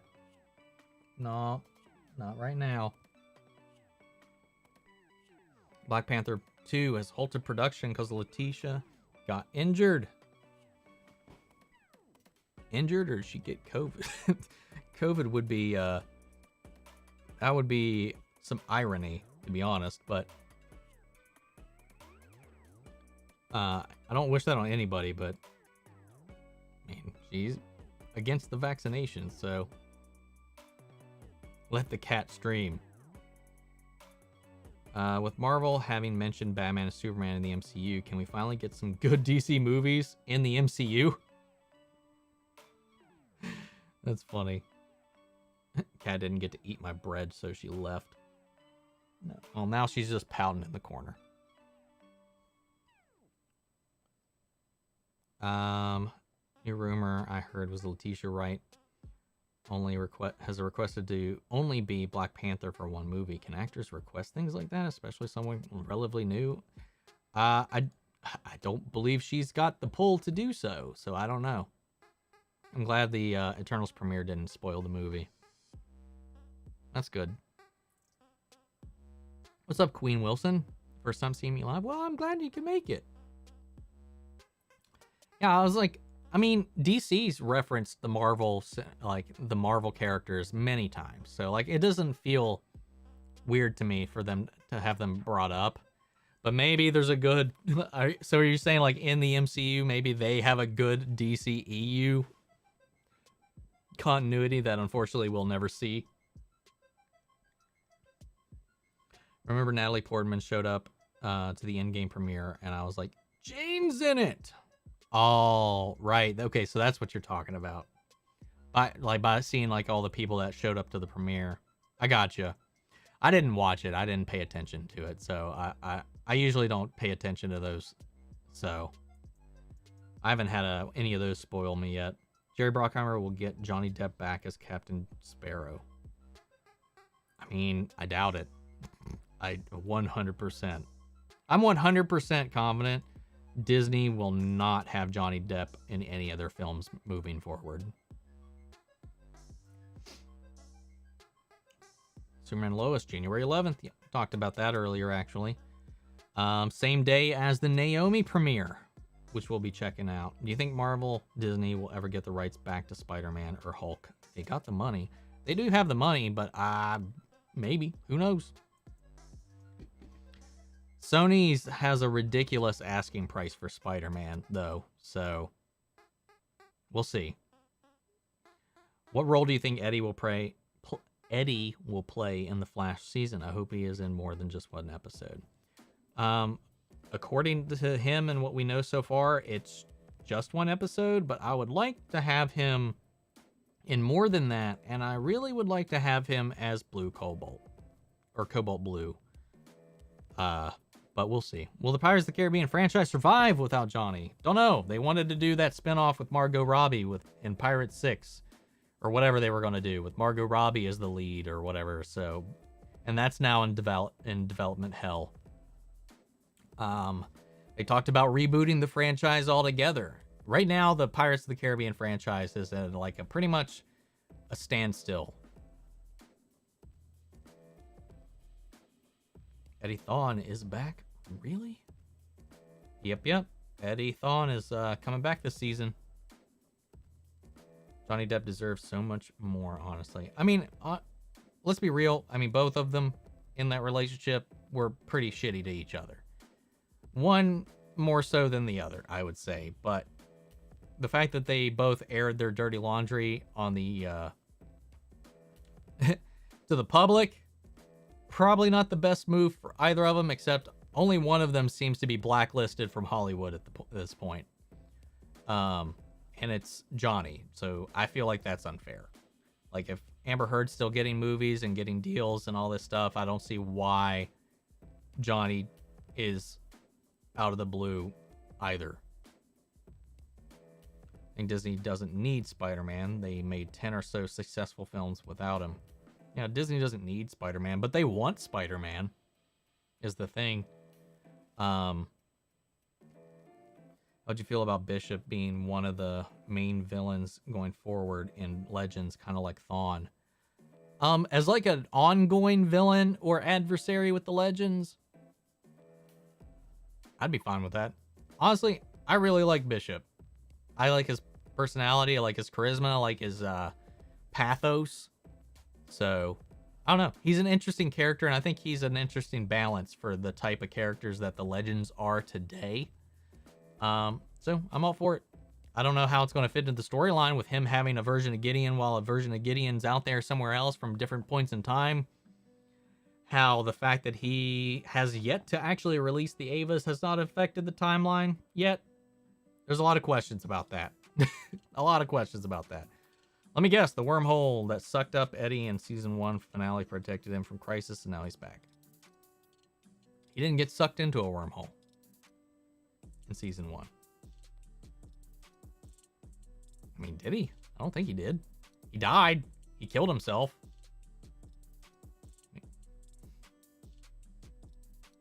But Crisis reset that timeline.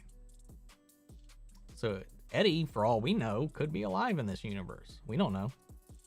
We don't know. We don't know. Don't know if you talked about it earlier, but how do you feel about Legends 100th episode? It was the first episode I watched in about half a season and was very unimpressed with it. I thought it was fun. It's about middle of the road as far as the 100ths go, if we're talking all of the shows. About middle of the road. It didn't wow me, but it was real. I really liked seeing all the familiar faces. The main story of it was meh, it's whatever, but it's the plot that was going on in the season at the time, as it usually is. But it was fun. It was fun. It just reminded me how much more I liked Legends in the earlier days. Wait, the Legends 100th episode already aired? Yep, it was 2 weeks ago, I think, now. Oh yeah, I agree with that, Canada. Thing about Amber Heard is that she is a professional on set. There have been various reports of Johnny intoxicated on set, even accused of assaulting another crew member. And there's that. That doesn't help things.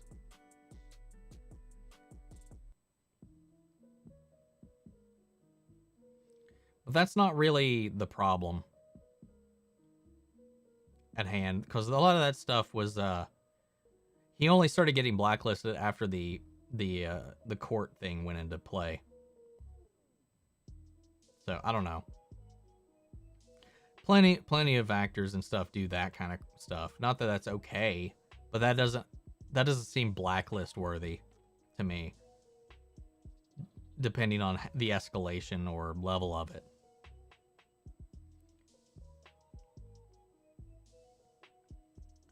When interest in comic book movies starts to wane, do you think DC versus Marvel could happen? The comics are pretty dodgy, though. Namor got an orca dropped on him by Aquaman.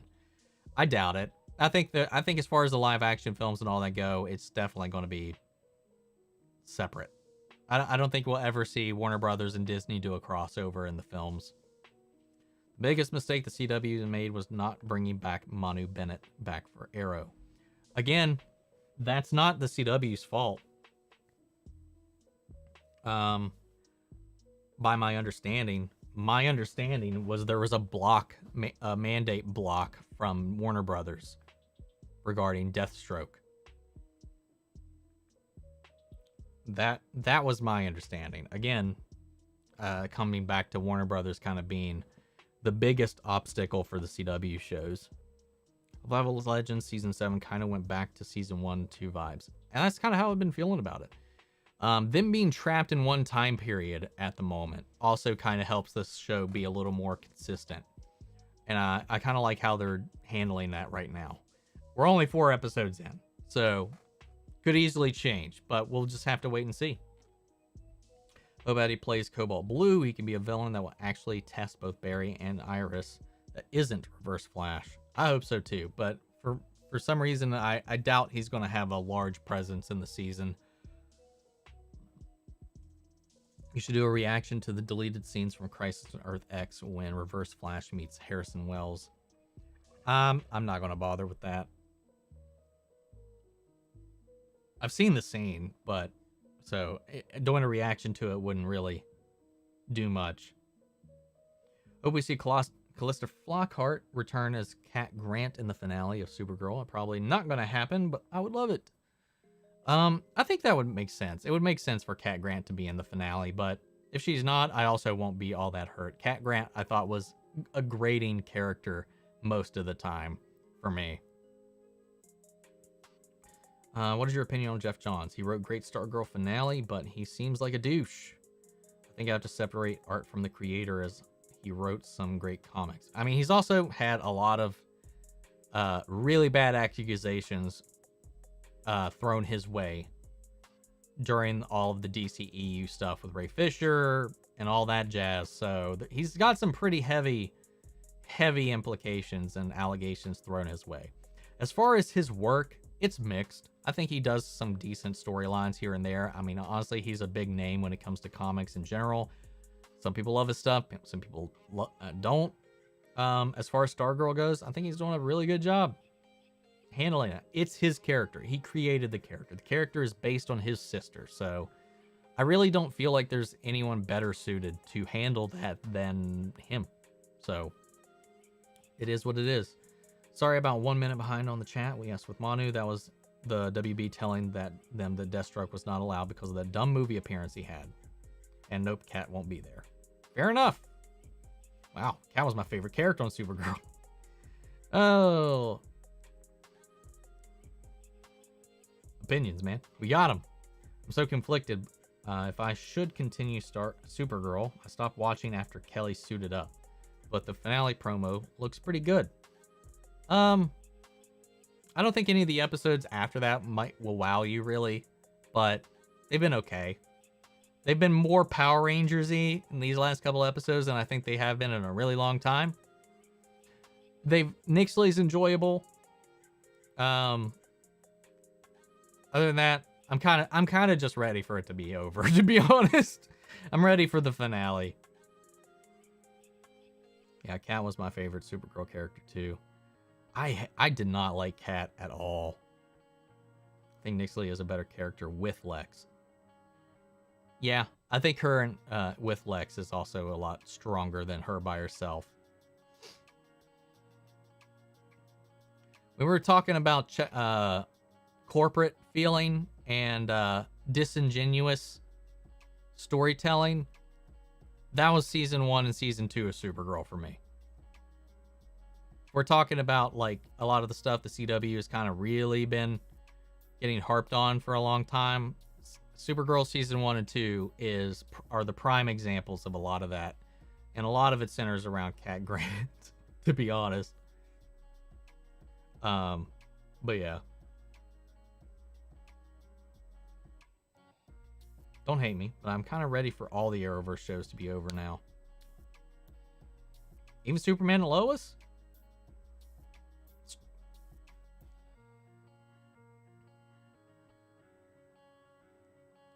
I mean, I'm not ready to say goodbye to the Flash, to be honest. But then again, I'm always just hoping for the Flash to get better. I've been ready to say goodbye to Supergirl for a long time.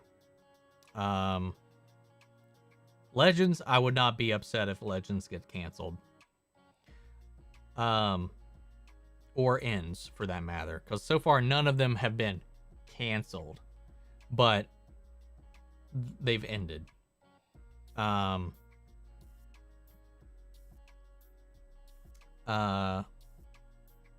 Batwoman, I'm curious about how they can keep it going, but I've been very on guard about it because I still don't like that they wrote Kate off the show.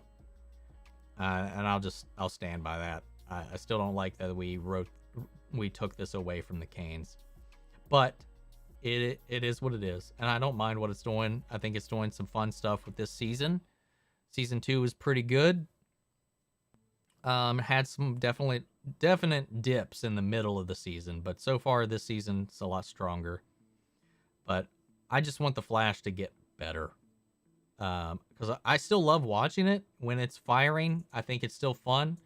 I like the cast. I'm not ready to say goodbye to the cast. I just can't wait to see it. Wait, Stargirl is part of the Arrowverse? Does that mean Titans is too?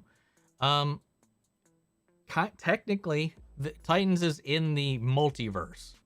They were shown in the Arrowverse crossover Crisis on Infinite Earths, but Stargirl is actually on their network, and they have shared actors across the shows already. So I think by default, Stargirl can now be considered Arrowverse. And they've always talked about wanting to cross over with the other shows, so I think that still keeps it on the table. Naomi is also set in the world of Superman of the DC universe, so it makes sense that it's going to air the same day as Superman and Lois. So I'm curious to see how they blend those together. That one was pretty boring to me. I like Luke, Mary, and Alice, but that's about it. Fair enough. I mean, Batwoman is the least interesting character on the show.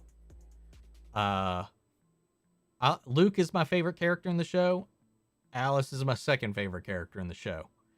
In season 1, Alice was my favorite character, followed by Luke. In season 2, Luke became my favorite character, followed by Alice. And now, I'm just still in that same boat.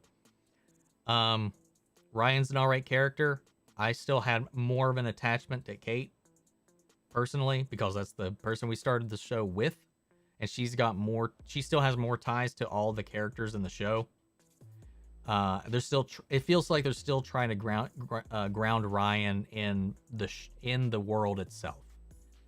They're doing better this season, but how they did it is still really just weird to me and doesn't make any logical sense.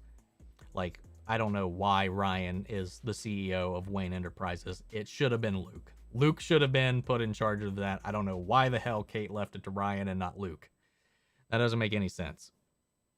Anyway, at this point, Superman, Lois, and Stargirl don't even feel like a part of the Arrowverse. They will, because it's going to be much more integrated next in season 2. So, I mean, we already look and feel, they're all meant to feel different. They're not meant to feel the same. It's just over time, they've kind of started to feel the same.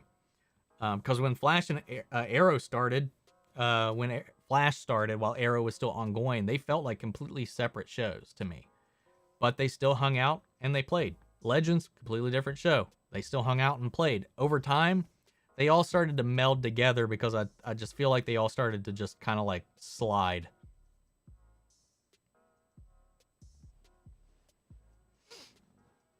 Oh, it makes sense because the writers needed her to be that so they can have Ryan versus Jada angle. Yeah, I guess. But if theories be true about who Ryan Daddy might be, could have made sense to go the other route too. But yeah, anyway. John Wesley Shipp is in Flash, is in Stargirl. Yep. Oh, and also, Ultra Sergeant. Welcome, man. I love your edits so much, buddy. Batman really needs more villains than just Alice, in my opinion. Well, Alice is pretty much an anti-hero now. She's not a villain at the moment.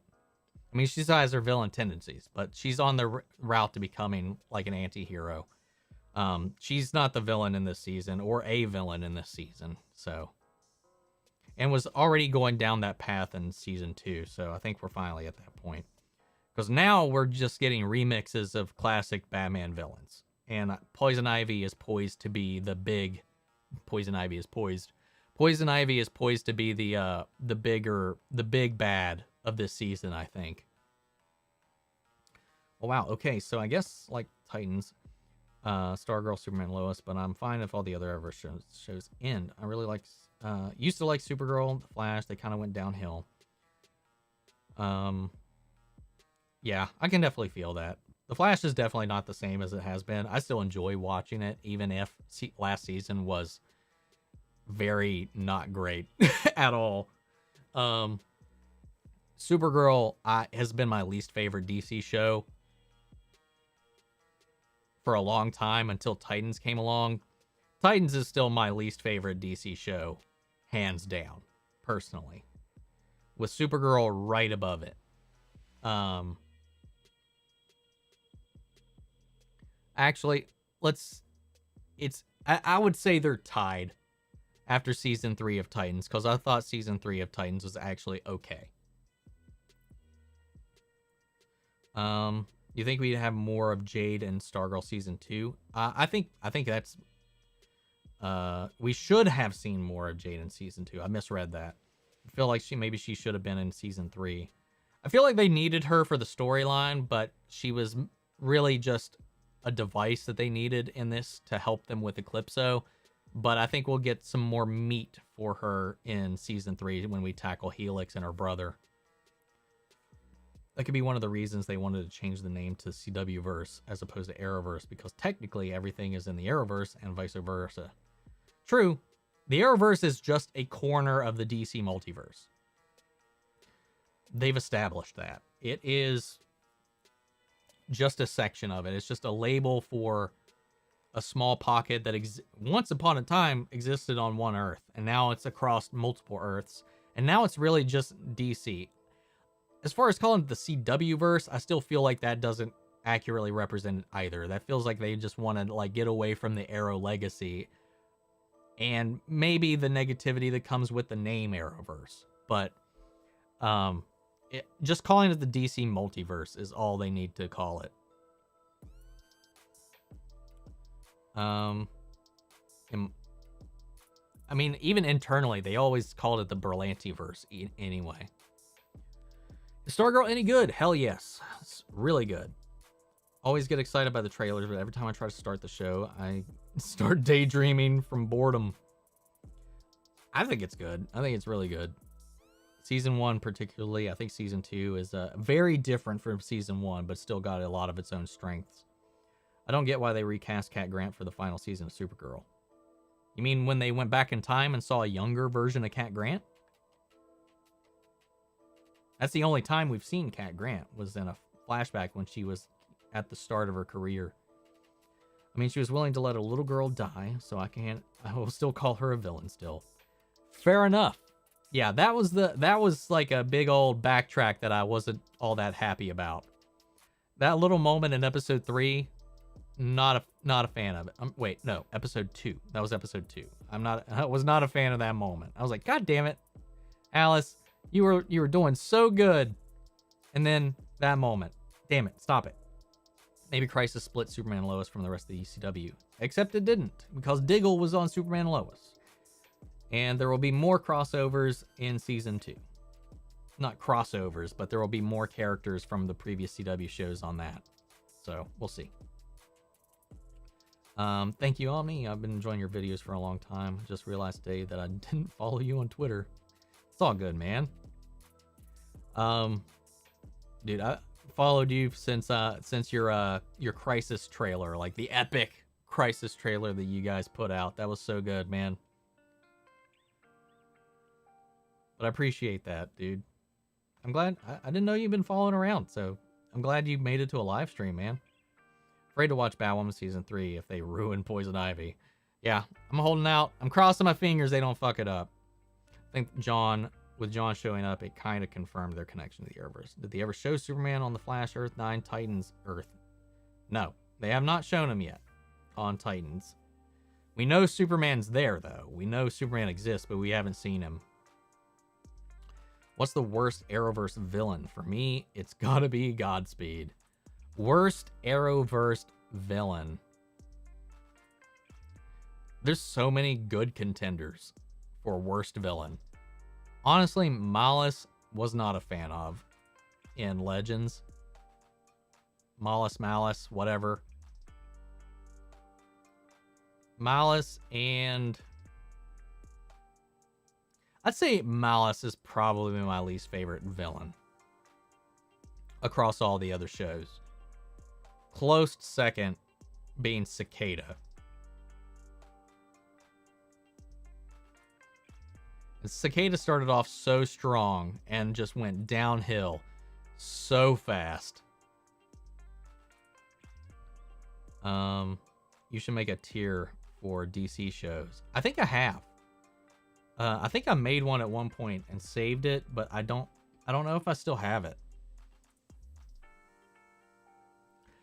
I did it for the seasons though. I don't remember if I did it for individual shows.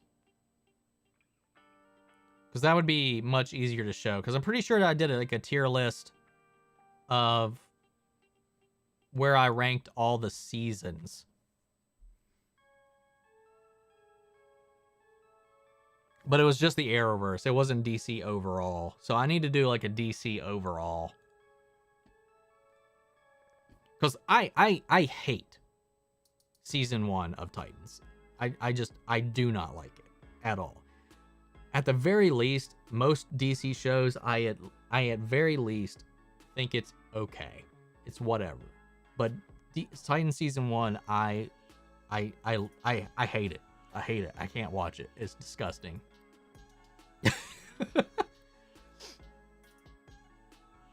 In my opinion. Again, I know plenty of people like it, but in my opinion, I can't stand it. But Kat was only like 5 years younger. Was it just 5 years? Are we sure? Because Kara was like, what, 16? Or 17, something like that? Which, she's, what, mid-20s? I don't know. Either. I really was hoping we're going to see Alice grow there, but then she went right back to her old ways. Especially after that moment where she got all misty and teary about, I was like, I was that girl! I'm going to save her! And then she goes down to just be like, I need to teach you that only you can save yourself. So I'm going to come down here, pat you on the shoulder, and leave you to the giant monster crocodile. Like, it didn't make sense. If you look at those scenes back and forth together, like, it just didn't add up to me. So I was really confused whenever that happened. Diggle was on Superman and Lois. Yeah. Episode 12. I'm going to give Stargirl a proper go, and I trust your judgment. I appreciate that. If you don't like it, you can tell me. Let me know. And remember, feel free to join the Discord, guys. If you want to hang out, talk, ask me anything or whatever, my Discord's always open. I do my best to try to keep an eye on things as often as possible. So there is a link in the description of the stream itself and all of my videos if you want to join. And give me a little shout out, man. Damien Dark was super weak in Arrow, but I really enjoyed him with the other villains and Legends. He just felt out of place in Arrow, and I don't think that makes him a bad villain. He just felt like he was a mismatch for the show he was in at the time. But he was at least interesting. I liked Neil McDonough, and I thought he was charming at least, even the story of season 4 was weak as hell. But I would still say Malice is probably the least interesting villain we've had on the show. Any of the shows. Because he's just mostly just a disembodied voice that doesn't really matter or do much. Thinker DeVoe was the worst villain in The Flash, in my opinion. He's one of my favorites, actually. I thought DeVoe was really strong as a villain. The problem with DeVoe became he became too OP. So the climax was very rushed and convenient in how they defeated him. And that's how I felt. They wrote themselves into a corner where they made the villain too powerful. So the payoff for the defeat seemed anticlimactic. That's how I felt about DeVoe. I thought DeVoe was a very, as far as their non-speedster villains go, other than Bloodwork, I would say Bloodwork is the only non-speedster villain that I like more than DeVoe. That's me. Alice and Tobias are top tier villains. Yes, love Tobias. Tobias Whale, solid villain. Solid villain. Again, kind of went out like a punk in the end. Oh my god, I was just thinking of him and how he died in season 4. The finale, man. It was so funny. If I remember right in the reaction, I was laughing when he was like on that pike. Ra's al Ghul was weak and underused. I liked Ra's. Maybe underused, but I liked Ra's personally. Yeah, Damien on Legends Season 1 is one of my favorite villains, and on Arrow, lower end of the pack, for sure. As far as, if we're talking Arrow, weakest Arrow villains, definitely Damien, I think. Definitely Damien. But overall, definitely. Titans actually shot that carnival scene right in front of the building I live in. They had behind-the-scenes shot with my building in the back. I tried multiple times to try and go there, but the security was tight. Damn, that sucks. That would be really interesting to be that close to something like that. That'd be really cool. The carnival scene was cool until the Donna thing happened. But yeah, I found it hard to feel intimidated by DeVoe when he was just a guy in a floating chair. But he was a guy in a floating chair that had all kinds of meta abilities. Always 10 steps behind. Flash is a character that's not just going to go out and not do the right thing or approach things the right way. He's not like an anti-hero vigilante like Batman or Green Batman. So DeVoe played the chessboard really well, I thought. for not having powers or whatever. Can you mention my name on your channel? Donna Patrice? But yeah, I don't know. He was a guy in a floating chair, but the floating chair gave him a lot of really strong abilities. Did you notice Lala from Black Lightning was in Dune as a Fremen in the end? Was he? Wait a minute.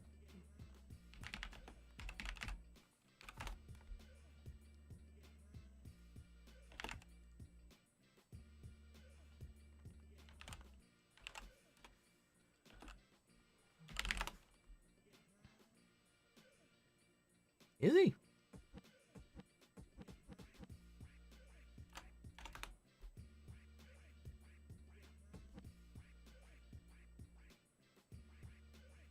He wasn't credited in it.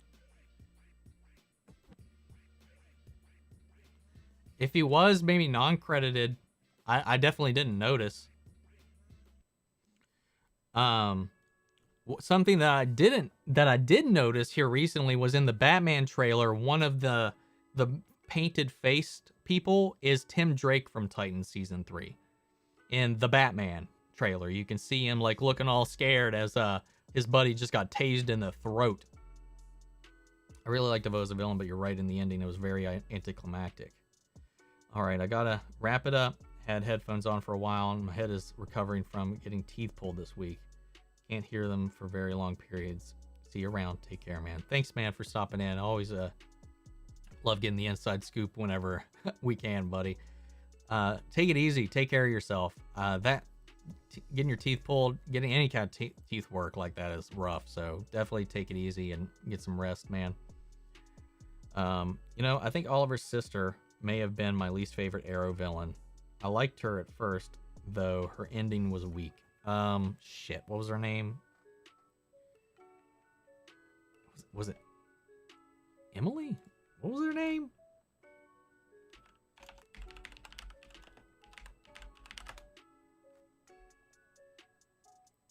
Emiko. I thought she was okay. She wasn't the overall villain of that season, I don't think, though. Was she? I thought that was Talia. I don't remember. It was very not memorable, I'll tell you that. Still haven't watched Dune, but I want to, but I have no time. Cupid always annoyed me. Cupid was also, yes, very, very annoying as a villain. I like the shtick. I do. The Arrow theme fits in. The bow and arrow, Cupid's arrow, all that stuff. I liked it. But yeah, so every now and then, she was a little extra for me. Nothing beats Prometheus as a best Arrow villain, not gonna lie. I got a soft spot for Malcolm Merlyn. I really do. And that mostly comes from John Barrowman himself. And him being kind of like the anti-Oliver in a way. I just got a soft spot, man. Him, Doctor Who, all that stuff. So I got a soft spot for him. But yeah, definitely Prometheus is so good. He was threatening. I love that arc. The Prometheus arc was really good. It's a quick shot, but when Paul fights Jameis, there was a close-up of a Fremen, and it looked like Lala to me. I'll have to pull it up and take a look.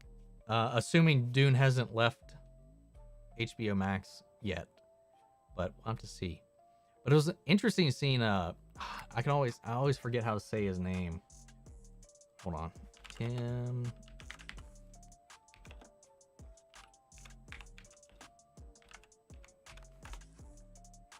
Jay Lucirgo. I don't think I'm saying that right, but it really surprised me seeing him in the Batman, even if it is just a background role. It was really nice to be like, oh, it's Tim Drake. But yeah, I gotta keep an eye out for more stuff like that. I'm excited to see Jefferson.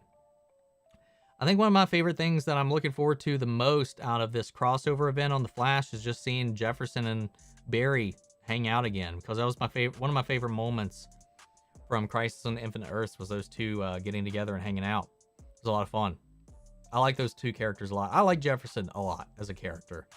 Black Lightning was very up and down, but Jefferson is one of my favorite characters in the Arrowverse, man. And you know, Tobias, like I said, one of the best villains they've gotten this in across all the shows too. Imagine if Titans is connected to the Batman. Well, the time framing wouldn't really work, but that would be funny. That would be interesting. Prometheus from Arrow is good, but I like him as Earth 2 Green Arrow. Yeah, and I like that too. I liked him as him being the Green Arrow on Earth 2. I thought that was hilarious and really interesting. I like that. That was one of my favorite bits out of season 8. Season 8 of Arrow I thought was really fantastic. Aside from the episode 9, the one that was all in the future. Didn't like that episode. Imagine, is it me or does Mia have a new suit in the Flash cover? I've seen some people mention that, but the quality of, I don't know, something looks off about the art that is used for the poster that makes it hard for me to tell if it's a new suit or not. Huntress is my favorite Arrowverse character. I think she's all right. Helena Bertinelli, I think she's okay. I liked her as a character, but she's definitely not one of my favorites personally. And this is purely because it's not a comic accurate version of the character at all. I love the Birds of Prey version of Huntress that they did with Mary Elizabeth Winstead. One, I just have a huge crush on Mary Elizabeth Winstead. Two, I loved how awkward they made that character because it cracked me up the entire movie. But yeah, definitely a departure.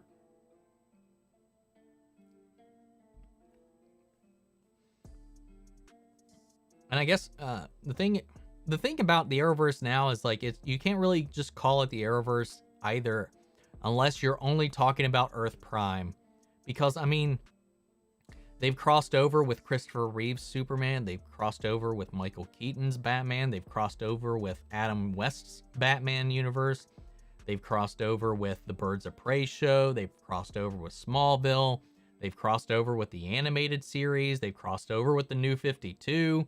They crossed over with the Green Lantern 2012 film. They've crossed over with with pretty much anything that matters. We need more Anatoly in the Arrowverse. He was such a great character. I liked Anatoly too. Him being like a weird villain was kind of weird to me for a little while with him and like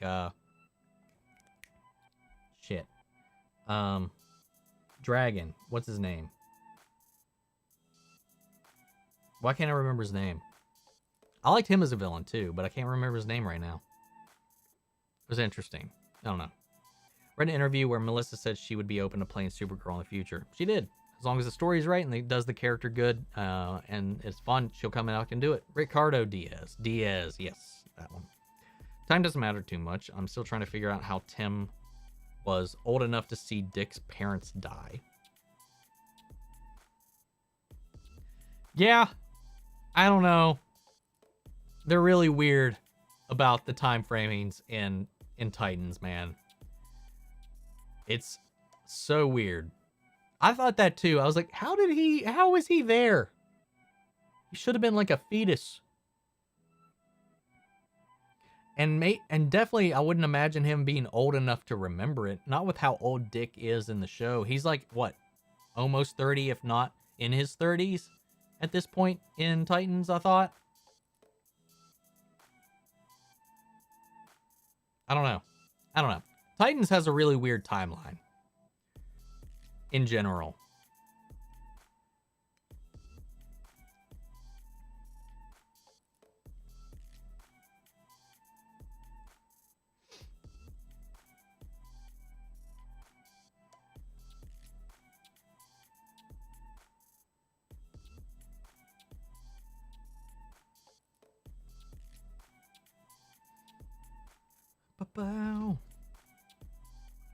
And let me see here.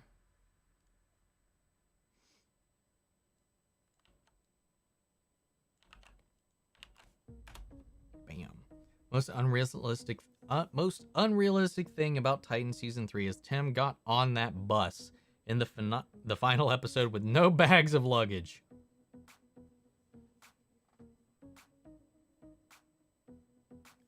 It's a good point. I didn't think about that. He definitely didn't go there planning to be on that trip. It's whatever. Maybe they can drive the bus around to his place and get some bags.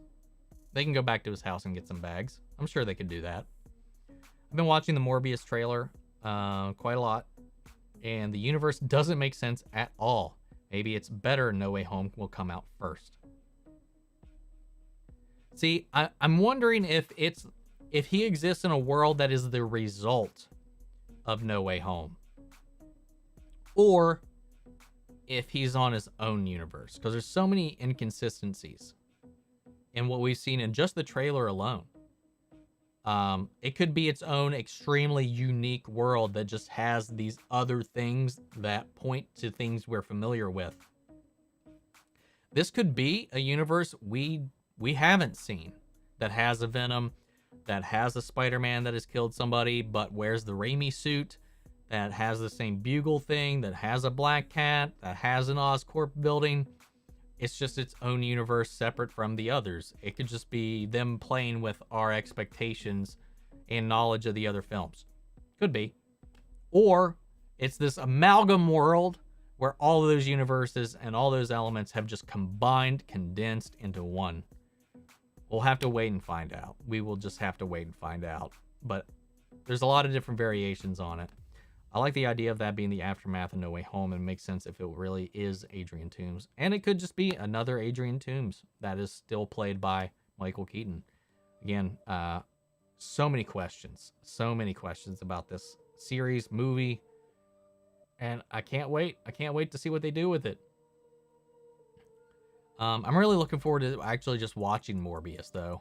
I was still like I enjoyed Venom 2, but I was still pretty disappointed with it overall. But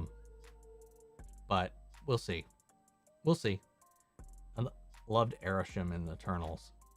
I mean, I don't know if I'd say I'd love him. I like the look of him and the scale of him. And his presence. It's just that it all just adds to it, like the scale, the visuals, and all that. But yeah, I like what they did with them. Did you notice the terrible CGI at the end of Eternals? Like in the final fight, the CGI was a little all over the place. Sometimes it looked fantastic. Other times it did look a little Gumby-ish. But it never took me out of it. No, the bad CGI in the post-credits. What happened? Oh, yeah. That was not good. That was really not good. For one particular character, I also met Jared Leto before. He's a cool dude. First thing Leto asked me was, "Have you tried the shrooms here yet?" And he's short. MODOK, gotcha.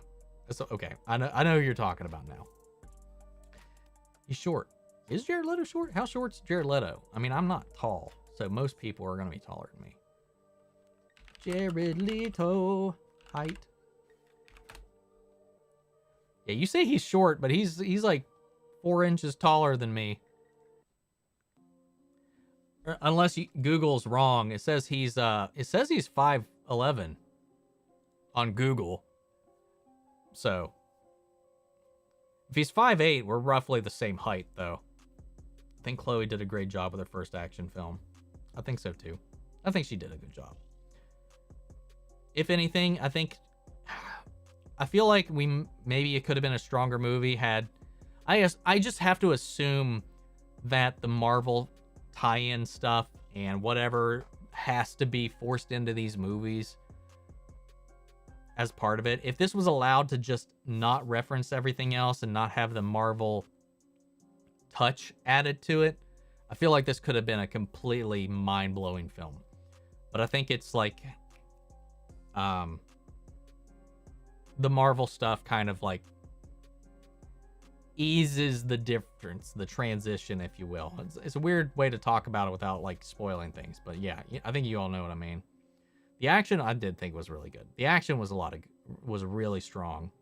Letter wears heels out in public. I'm 5'11", so he was a few inches shorter than me. He's at least 5'9".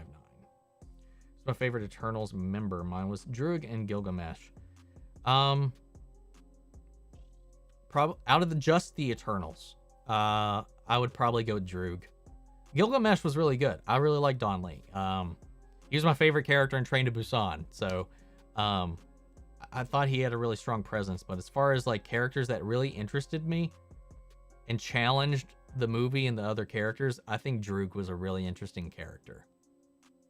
Makari is also up there. We didn't get as much of Makari as I would have liked, but my God, speedsters always steal the show in movies, man. I really think they do, except for unless you're Aaron Taylor Johnson and you're in Age of Ultron. Usually your speedster steals the show. It was maybe more of a setup movie than its own. I don't know. It was a little bit of a setup movie. I'm hyped for MCU Blade coming. Are you upset it's not Wesley Snipes?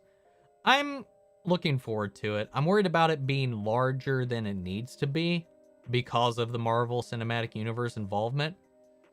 I'm excited to check it out. I like Mahershala Ali, so I'm more excited to check it out, but it is going to be one of those things because Blade is a movie that I've got a really strong attachment to. Specifically, obviously, the Wesley Snipes version of the character. So there's a lot of challenges that's going to have to exceed my expectations for that, because I have a lot of things built up in my head about what I think Blade is like, and a lot of that ties into how I feel about Wesley Snipes' version of the character. So I'm curious. I'm not disappointed that Wesley Snipes isn't going to be in it. That's a lie. I wish they would have somehow interjected Wesley Snipes into it somehow, but I get why they're not. But I'm excited to see what they do with it, because I really do like the character of Blade. The speedster effects in Eternals make the flash effect look terrible in comparison. I don't know. I didn't think the effect itself was great. I just thought the way she used her powers was really interesting. I mean, it's obviously a higher budget effect the Flash show, clearly. But it still looked like a CGI person running and stuff at times. I don't think it was a completely finished effect. I think the Zack Snyder effects for his Flash are better, especially in the Snyder cut. If we're just talking speedster effects, I think the cleanest one and probably the most well done one. I'm not talking cinematically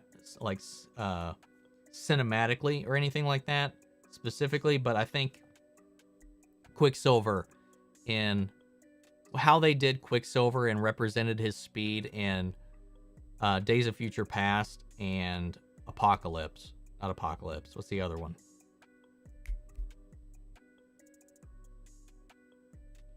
Days of Future Past and what's the other one that he was in that he had the badass scene?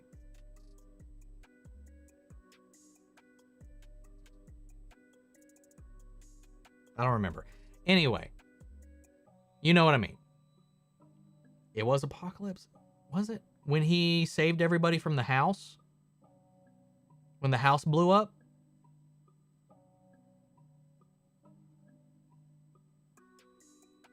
Yeah, I don't know. I think the best... I thought in Apocalypse. No, I'm thinking of Dark Phoenix. I'm getting them mixed up. You're right. It was Apocalypse. I'm getting Dark Phoenix and Apocalypse mixed up in my head. You're right.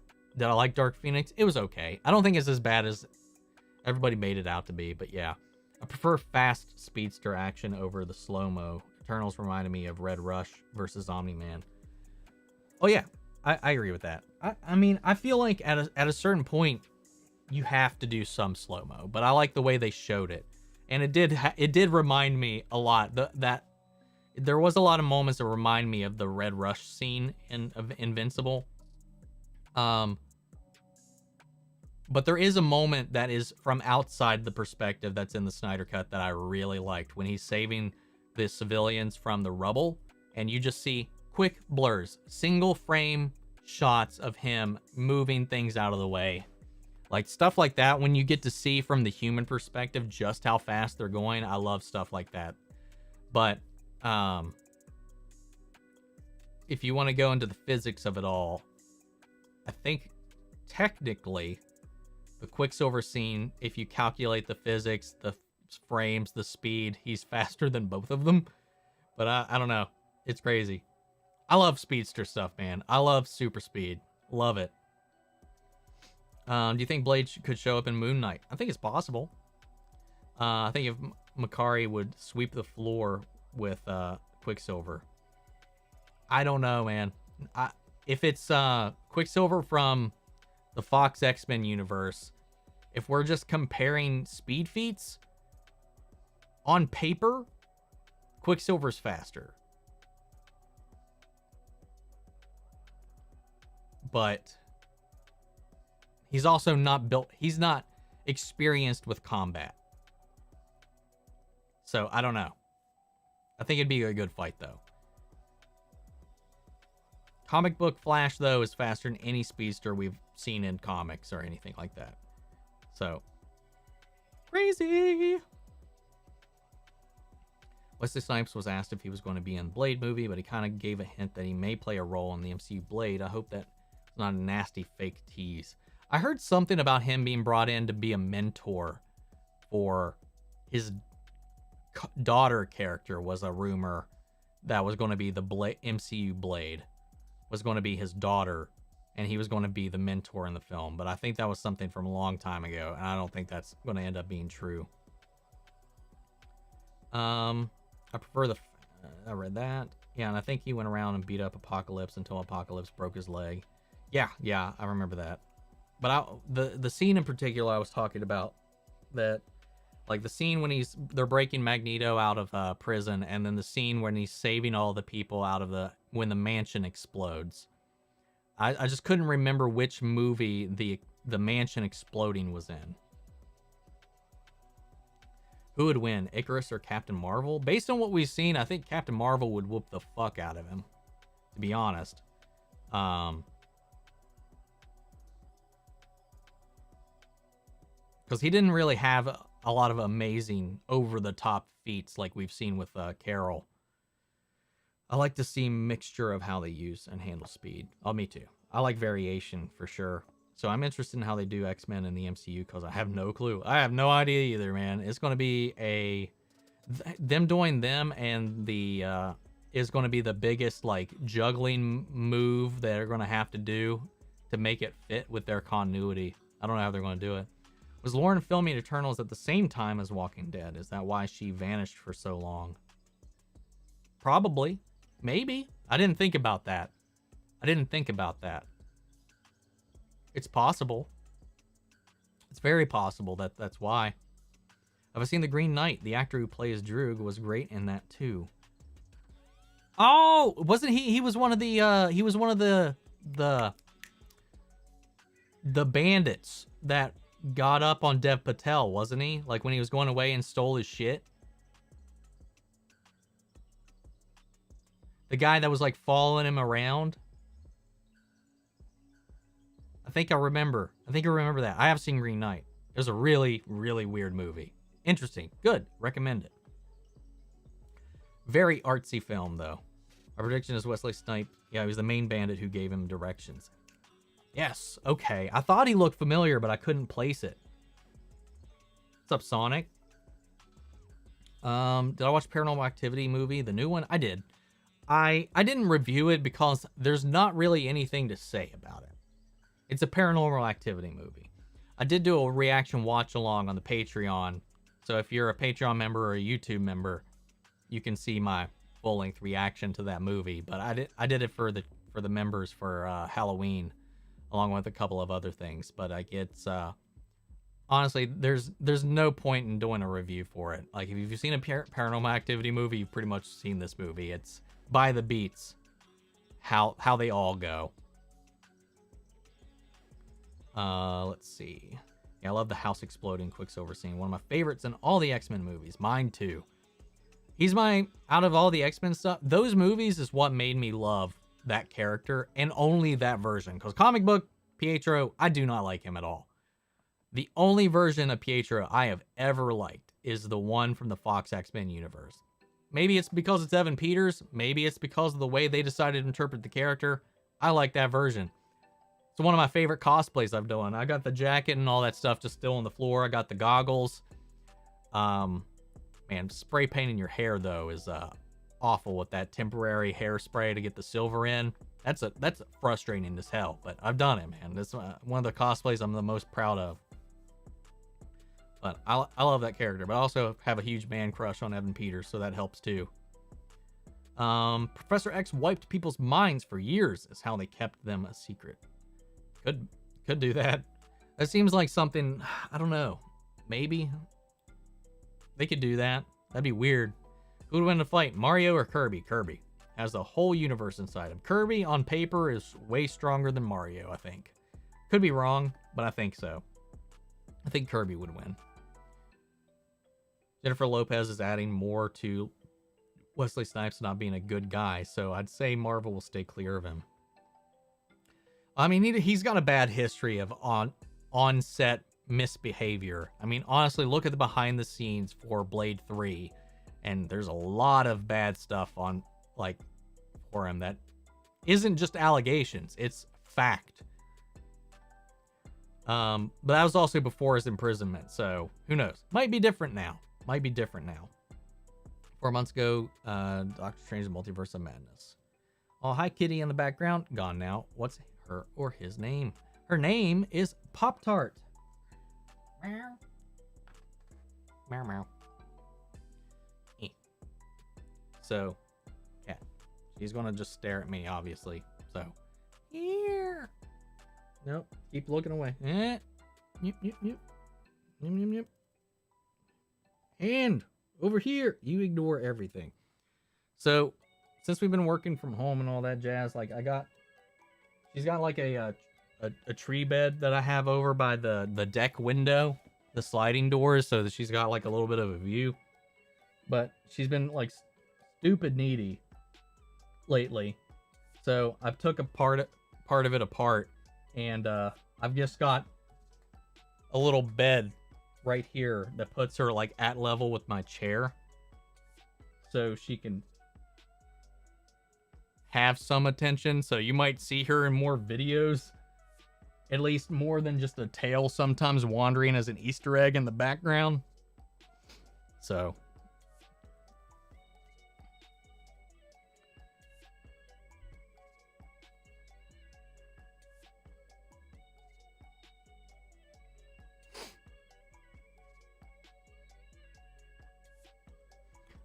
let's see. Did somebody post a spoiler? I feel like Green Knight can be in the MCU, and that was Drug, but I mean, that's true. I mean, with the way time works, it could be, and Arthur and Excalibur are both in it, so it's possible. Dev Patel and the rest of the movie was Drug mind controlling him to the very end. It's possible. I have a huge woman crush on Evan Peters, so I feel you on that. He's a good-looking man, good actor. He's one of the main things that had me watching American Horror Story for so long. That was actually the first thing I saw him in too, and as Tate, especially in Murder House in the initial seasons. They should do a snap-activated X gene. I thought that's what they would do, like the energy from the snap, because it's the same energy that has now given Monica her powers. It would make sense if it activated a dormant gene or created them. The only issue with them being created currently is obviously Magneto and Professor X's origins would have to be completely altered. So That's the only thing. Thanks for showing us Pop-Tart. Of course. Anytime, Amanda. Like Droog, it was refreshing having an Irish character in a movie that isn't a leprechaun or a heavy stereotype. Dude, I love the Irish accent. I love Irish culture in general, and lore specifically. I've got deep family roots to Ireland, so I would love to go eventually. I am envious of anybody that has an Irish accent, because I just like I feel like anything's better than my southern twang, to be honest, that I try to still kind of like control and keep abated. Can't wait to go on detail about Eternals in a future stream. Well, yeah, we'll talk about it, open spoilers, next weekend. So I'll warn everybody now, if you're here at the moment, next weekend, I won't have like a gate on spoilers. I'll give everybody the weekend and then the week to see the movie, and we'll probably have an open spoiler discussion next week. I wouldn't mind a young Charles and young Eric, but I mean, Eric's backstory especially would be very different. And that's like a huge part of his character. Eternals reviews have been so divisive, but I usually agree with your takes. So I hope you do, Amanda, if you see it. Have you seen it yet? Or no? When do you think we'll get Galactus? Honestly, I think he's a lot closer than I thought. So I think we'll get Galactus eventually. Especially with Fantastic Four around the corner. I think Galactus is like with them playing with the Celestials and all that jazz, and the Fantastic Four coming, I think Galactus is a 100% coming eventually. No, I'm going tomorrow to see Eternals. I'm optimistic. Just go in, no expectations. Don't let anybody tell you anything. You're going to feel the way you feel. There's plenty of people I thought would love it, and they actually hate it. So, like, I don't know. It's going to be one of those things. So, I want to know. Let me know what you think, Amanda, for sure. I love the fight scene between Jack Sparrow and David Jones in Pirates 3. It was awesome. Agreed. I like a lot of the sword fights in those movies. Current X-Men comics have their own island nation, Krakoa. I could see them being hidden there with Xavier mind-wiping Pop-Tart's a Cutie, but Kitty is Babs. Always watching stuff like Oracle. Oh, that's cute. That's cute. That's adorable, Ragu. I think the first time I saw Evan Peters was on Disney Channel. What was on Disney Channel? They would have to do Eric having something else that pushing him like he did in the previous films. There's been talks, because obviously a lot of people have been fan casting Giancarlo Esposito, because if we're going to fan cast a villain, he's one of the first names that come up. And they were talking about, there's like, I can't remember, it was this South American massacre that occurred, and maybe that could be his catalyst instead of the Holocaust. Because unless you want to make him 200 years old, you know, however long this franchise keeps going, you know, obviously their mutation can explain how they would slow age. There's ways you could comic book magic and finagle him being still a survivor of the Holocaust and still having him be ageless.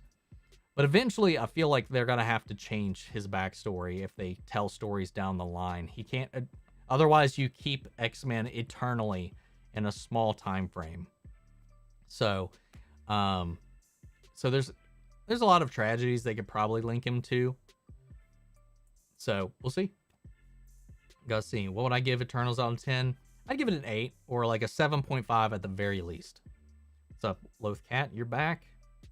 What's up, Chuck Norris hates you? Aw, Chuck Norris. Why you hate me? Speaking of Chuck Norris, I watched a lot of Walker, Texas Ranger back in the day. I don't remember any of it except him kicking ass. But that's it. Here they're doing research on Doctor Strange and the Multiverse of Madness. People are worried that the movie will be delayed. I mean, all movies schedule reshoots, so that shouldn't be something that makes people afraid. It's not always a bad thing or a bad sign. What do you think they could show on Disney Investor Day next week? I think we might get a trailer for Obi-Wan. Maybe some more Star Wars announcements. We might get a couple looks at some announcements for new Disney Plus shows. I don't know. I don't know what we'll see, but I'm sure we'll get plenty of announcements. Just hope they do Cyclops justice in the MCU. Yeah, because the Fox films did not ever do Cyclops justice in the First Class timeline or in the Hugh Jackman timeline. Magneto is one X-Men character you can have without changing the backstory. Just say he alters the iron in his blood to make him look young. I mean, that's not how you stay young. But there are, like I said, there's magic ways you can explain it. But I feel like you need to change it at some point. As a Star Wars fan, have you ever read the works of Joseph Campbell and his musings on the monomyth and her hero's journey? I know of it, but I've never read it for myself. I know a lot about what's in the book and the book itself, but I've not actually read it myself. I don't hate you. Chuck Norris hates you. Okay. That's okay. But I wish Chuck Norris didn't hate me. Funny story. Not really even a funny story, just a nice little fun fact. When I used to take jiu-jitsu, one of our senior students, like she was much older than me, and she had been like training her whole life in jiu-jitsu and whatnot, made it onto his jiu-jitsu team. So that was a really cool fun thing. But I never took it that seriously. So I never even competed. I didn't like the thought of competition at the time. I was too nervous to do it. I haven't listened to any of the Marvel podcasts. I listened to the Fantastic Four one. It was really good. Intro to Galactus, great writing, voice acting, and made me like the Fantastic Four. I haven't actually. Like, is it like an audio drama? Is that the kind of podcast it is? Particularly after two Fantastic Four movies. Let's be real. I like the first one. It's cheesy, it's goofy, but I like the first one. Second one, not good. And I haven't even seen Fan 4 Stick, so I'm excited for Andor. It looks cool. I'm looking forward to Andor also. Have I seen the Spider-Man photos? I've seen the official ones that they've released. That's about it. Basically an old-time radio dramas. More of those, because of the rise in podcasts, we're starting to see more of those. I didn't know Marvel had any. I know that there's a Batman one going on right now. That I've had a couple people mention. I know the cast's behind it. I've been curious about checking those out. So that'd be pretty cool. I would definitely like to check it out. Storm is who I'm looking forward to. She's my favorite Marvel character. She's been underused for too long. I agree with that. Storm is a badass. Badass for sure. And I would love to see her done respectfully. My favorite Marvel character is Spider-Man. So I've been spoiled with Spider-Man most of my life. So we'll see how things go. I know it's not Sony, but I expect Disney Plus Day to end with a second Spidey trailer because November 12th will be a 3-year anniversary of Stan Lee's death. They showed Toby and Andrew. It's the perfect day too. I'm not getting my hopes up for Spider-Man No Way Home news. I would like it, but we'll just have to wait and see. That's a good reason for them to do it, and I hope they do. I'd like to see another trailer, but I'm not going to get my hopes up if we don't. Cyclops was never as arrogant as they made him. Not to say James Marsden didn't do great with what he could with that script. Yeah, James Marsden, not the problem with Cyclops. James Marsden, the world, we need more James Marsden.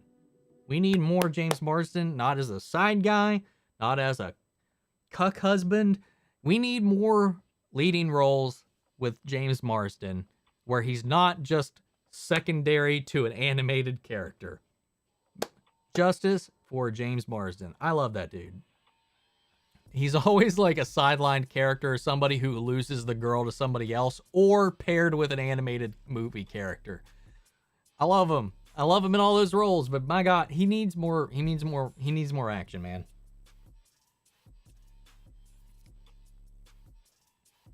James Marsden as Uncle Ben in No Way Home. No. James Marsden wants to come back as Cyclops in the MCU.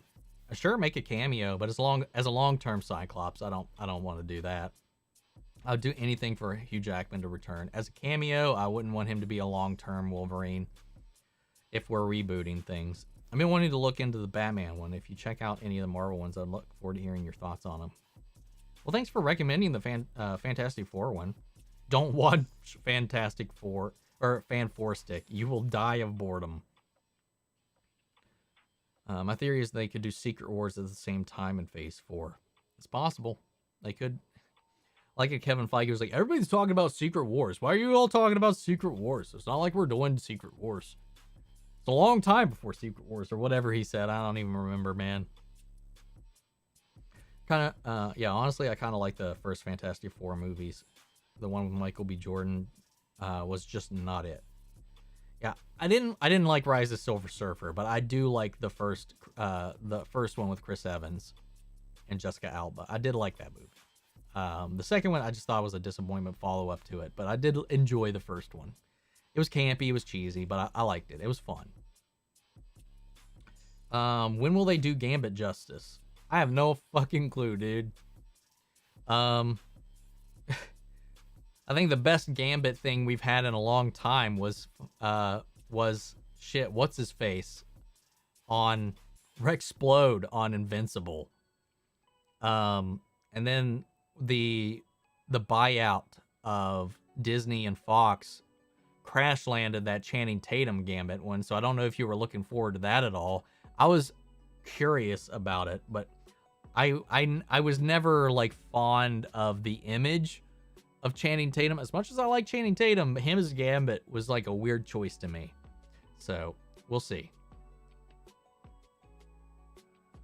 I just bought his book, A Man with a Thousand Faces, and I'm just so enthralled with his analysis of mythology. I'll have to check it out one of these days.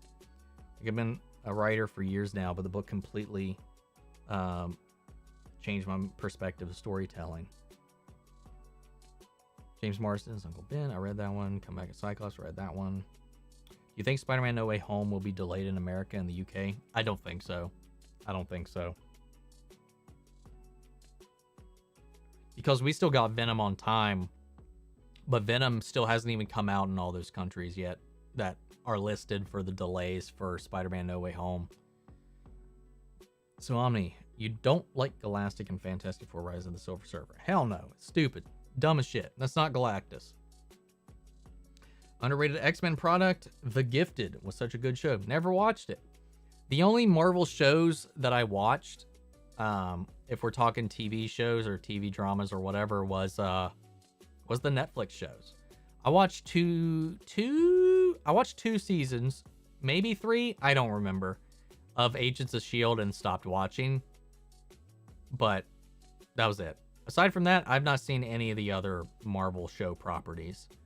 I've seen all of the DC stuff, except for Lucifer and Pennyworth. I was about to say Pennywise. That's a very different kind of butler there.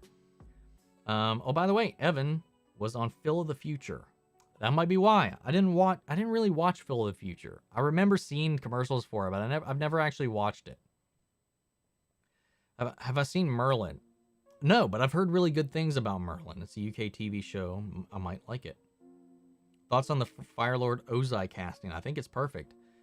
I'm still very, very cautiously guarded about this live-action Netflix film. Series, sorry. This adaptation of Avatar: The Last Airbender in live action. So far, I think the castings for the kids and for Ozai, no problem with the casting. It's all going to come down to the execution for the show itself. And I still have major concern for that because whatever they are wanting to do with the show made the creators of the cartoon leave the project. So that's not a very good look. Because we're not talking like a problematic creator duo or anything like that. We're not talking creators that have had any issues with the properties or anything like that. They know what they're doing. You know, they were advised for the live action movie, but according to them in many interviews, they have divorced themselves from that because none of their input was ever even used for that. So, I don't know. It doesn't have a good look right now. Casts are great, but I don't know how it's going to go in the long run. I'm still going to watch it and check it out, give it the best go I can give it, because I'm not going to judge it until it's actually out. But I'm just not hyped for it. I'm very concerned for it. Especially considering the casting call sheets that got leaked. Given A lot of times casting call sheets, they just describe a character that is like the character you're going to play, so that they're still keeping the secret of who you're playing secret. But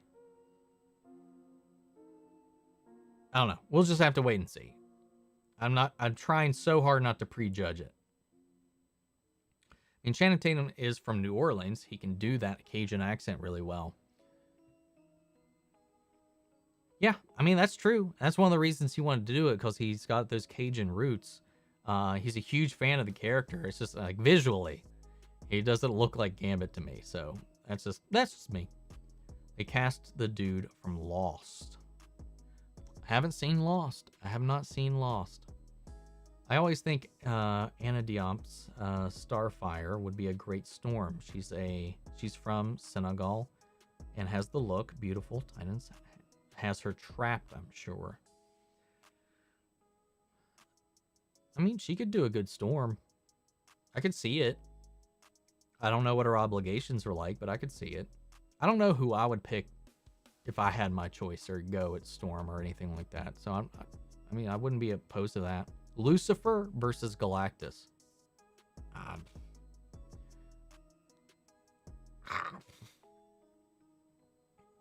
I don't know. I have no idea who would win that fight. Loved Agents of S.H.I.E.L.D. personally, but I can understand why some people didn't. Loved Agents of S.H.I.E.L.D., but I still think it's above the Disney Plus shows. I mean, from what I've seen, it's definitely not. But I've heard the show gets better in the later seasons. But I don't know. It was just another, I don't know, whatever, weekly show at the point. I don't know. But like I said, I've heard it gets better later. I didn't even make it to when they included Ghost Rider, so who knows? I can't speak for it, but I've seen what I've seen. Of what I've seen, I mean, I much preferred all of the DC shows. I'm still watching to this day over it, and the Marvel shows that have come out since. Disney Plus shows currently stand. I agree. That's because the small amount of episodes. I don't know about the small amount of episodes argument. Because, I mean, I think that makes it tighter, because I just thought it dragged out way too much, and not every episode was relevant. Which is the problem with the type of standard, even with the Arrow shows. A lot of your network television shows that run like that. But again, I don't know what changed after that, because I've heard a lot of people say the earlier seasons of Agents of S.H.I.E.L.D. are kind of like a slog. Hope they bring Green Arrow and the Canaries show idea, but I don't think they will.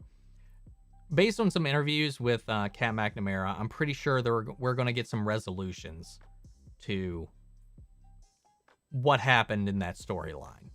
So I don't think we're going to get that pilot, but I think we're going to get a conclusion, or at least find out what happened in that. I wouldn't put it above Loki or WandaVision personally, but I get what you're saying. I'm crossing things for the Lord of the Rings TV series, and we'll give it a chance. Me too. Again, that's a huge thing. It's the most expensive TV show ever created, so they're betting a lot of money on it. I hope it's good, and I hope it lives up to it, because I'm like so on edge about what that show's going to be like. The thing is, Agents of S.H.I.E.L.D. has some really good arcs, and that's the only reason I'm currently putting Agents of S.H.I.E.L.D. above. Like The Gifted 2, I think it earned another season, but I think Fox buyout happened and they got cast aside. I think The Last Airbender creator should do what the creator of Diary of a Wimpy Kid did and swear off live action. It's just they can't. I guess they don't own the distribution rights or the film rights of it or something. I don't know. Nickelodeon made a deal with Netflix over that, so I think Nickelodeon owns the rights to it, or Viacom in general, so I'm not sure how that works. But moving forward, anything Avatar related is staying in-house, and they've opened their own studio as a subsection of Viacom, Avatar Studios, which is going to be putting out a shit ton of Avatar shows, comics, books, and movies, both animated and live action. So the creators themselves have their own Avatar studio dedicated to expanding the universe. So we'll see what comes out of that. I'm more looking forward to whatever they put out over there than I am with Netflix. How do you think the Punisher stands against the Disney Plus shows? I think season 1 of the Punisher was a 10 out of 10. Loved it, blown away. It was the first of the Netflix shows that I immediately rewatched the season, probably 3 times within the 2 weeks since it came out. Loved it. Season 2, though, I thought was a horrible disappointment. I don't think it lived up at all to the quality of that first season and the tightness in that first season. So overall, it's 2 seasons combined. I mean, we haven't actually got into a Marvel Disney Plus show that's got 2 seasons. So who knows? They could each, in season 2 of some of these shows could flub it up. I don't know. But if we can, I think season 1 of The Punisher is probably better than any of the Disney Plus shows we've got so far. Like if we're talking like technical, like writing, performances, action, the whole deal, I think it's better. Smaller, but better. There are a few things that felt off about WandaVision, as some of the first few episodes felt good and wore off for me. I know you watched Anne with an E, but the cast of one of the people from there for Katara, she's a good actress, so that's a plus. But I agree about the concerns for right now. I'd say Arrow is better, but Flash has gotten to the point where it is struggle to enjoy. I hope the crossover brings it back. Me too, man. Me too. I'm worried about the live-action Avatar TV show, but I'm going to be open-minded about it. I'm trying, man. I'm trying. Daredevil Netflix show above everything else, maybe the most controversial opinion. No. If we're talking Disney Plus, Marvel shows in general, I think the Daredevil show is the best TV show Marvel's put out. Hands down, easy. At its lowest point in season 2, I would still say it's like an 8 out of 10. I think season 1's a 10 out of 10. Season 3 is a 10 out of 10. Season 2 is like an 8 out of 10. So good. Love it. And if I didn't have a strong DC bias, I would probably rate it above all the other DC shows too. But I'll at least admit, on an objective level, I think the Daredevil show is probably the best superhero show that's been put out.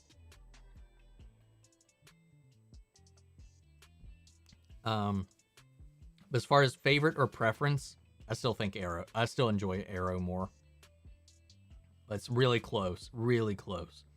Agents of S.H.I.E.L.D. is one of my most favorite shows, but it can be meh at times. At times, I stopped watching it for a while, went back, but I would say it's definitely worth the watch. Yeah, shows like that, especially when they have those long seasons. Not every episode is going to be a banger. They could make the Lord of the Rings series a sequel to Return of the King, but no, they had to make it a sequel to Battle of the Five Armies and a prequel to Fellowship of the Rings. Daniel, that's not what they did. This is thousands of years before the Battle of the Rings at all. Before The Hobbit, before anything. This is even before the current age. I forget what age it's in. I think it's the Age of the Trees. This is long before any of that. It's thousands of years before The Hobbit. I think with Avatar Studios and The Last Airbender being the more popular property, the fact it came first, Fox/Disney Avatar should be renamed and re-released as Pandora.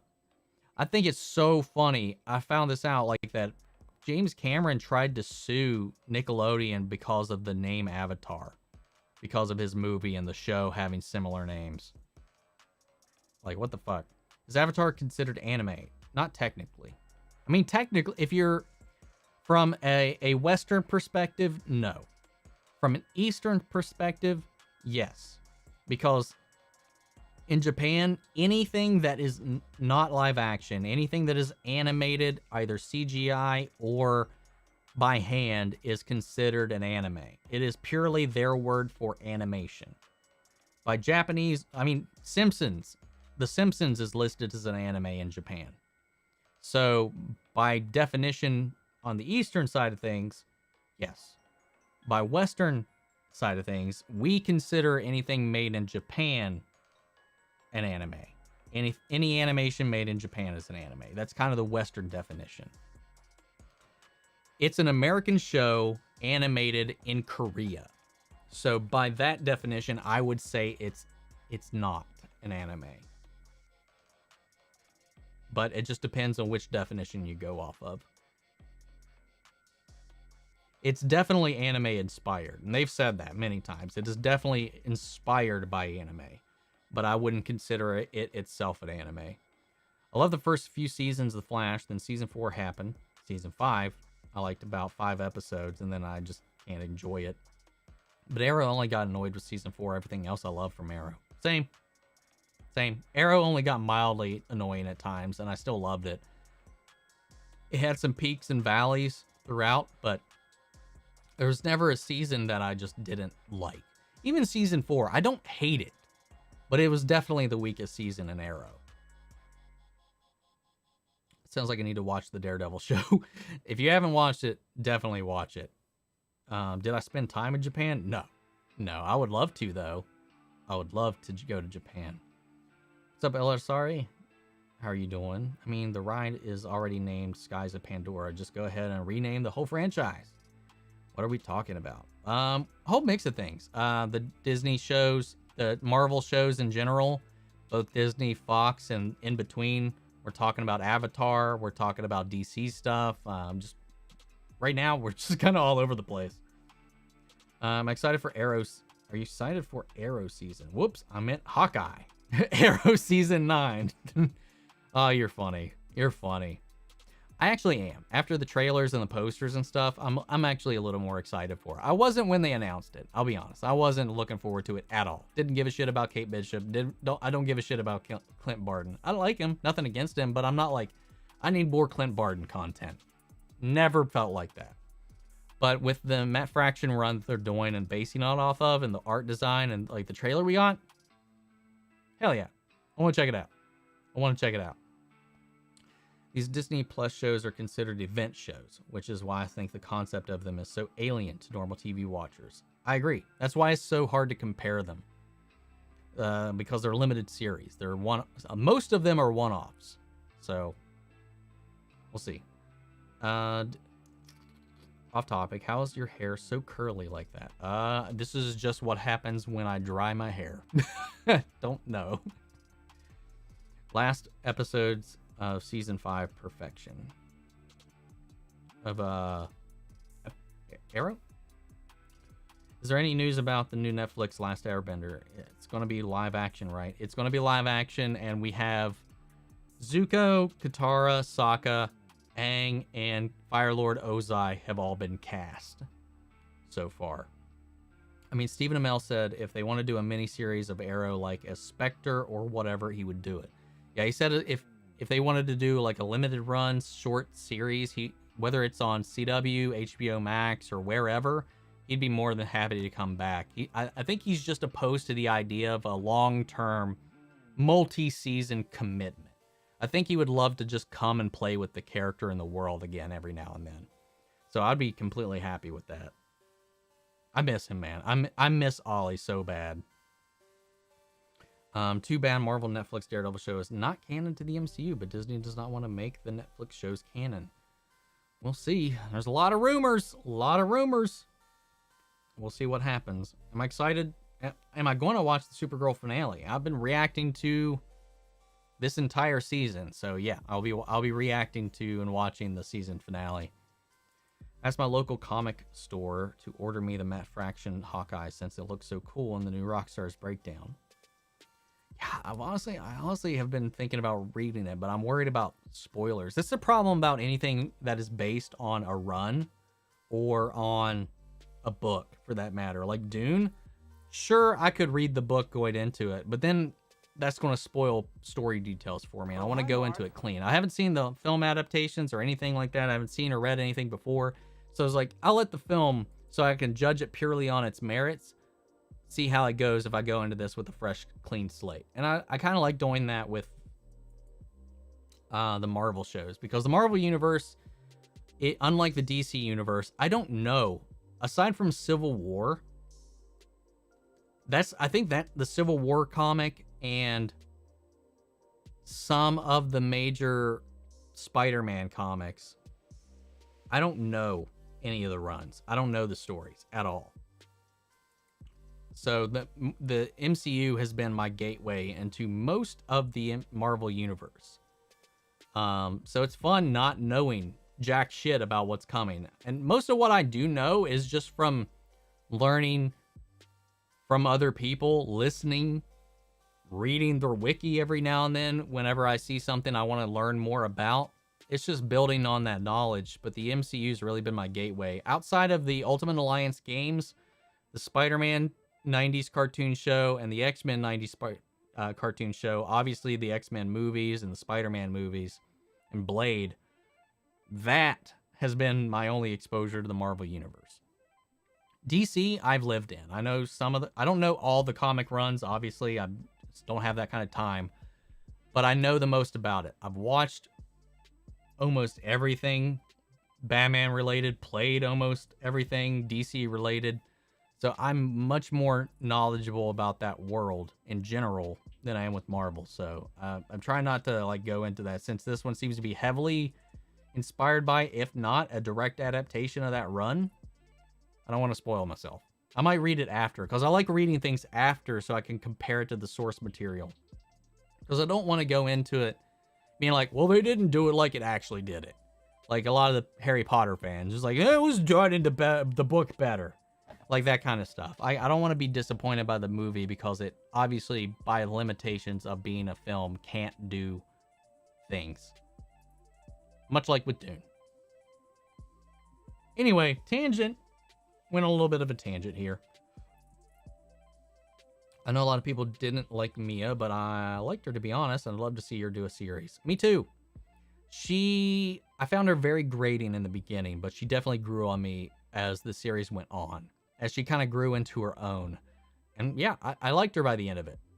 I was more than happy to see more of her as the Green Arrow. I'm not a fan of her, the time period she lives in, or the characters she's kind of teamed up with outside of Dinah and Laurel.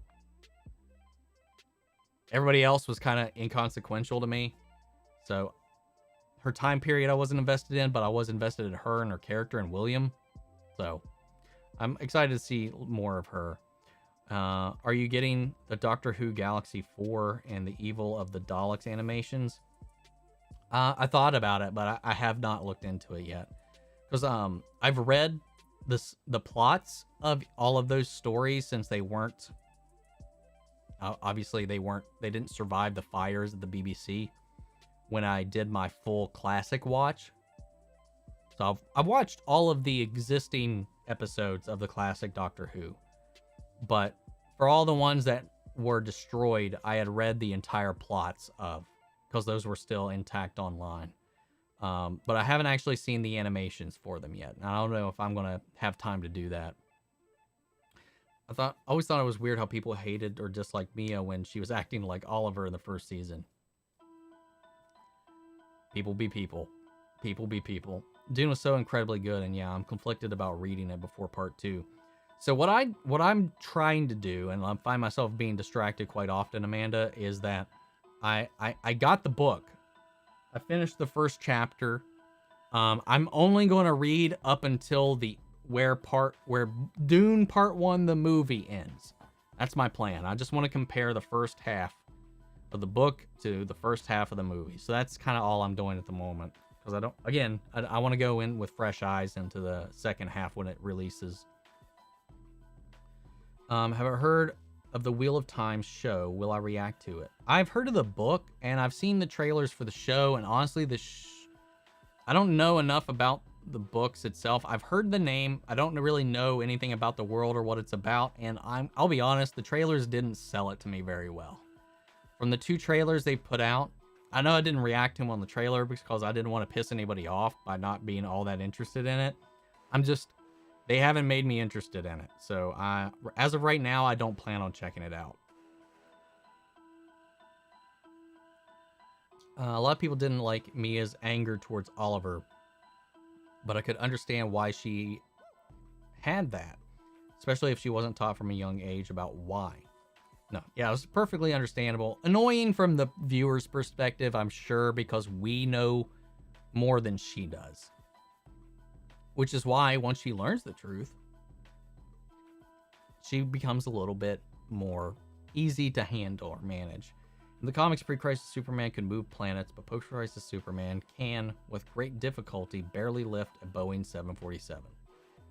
Oh yeah, he got nerfed really hard after that, but they've since... That's when the limiters came into play, too. So he's always limiting himself, and he's also kind of varied. Like, pre-comics, pre-crisis Superman is the strongest Superman that exists. And he's back. Pre-crisis Superman exists in the modern continuity. He's ended up surviving.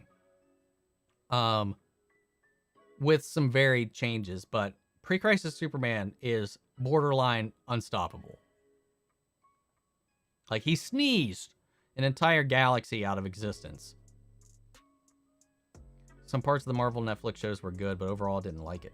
Daredevil Season 1 and 2, Prisoner Season 1 were good, but very controversially also liked Iron Fist. Not much else.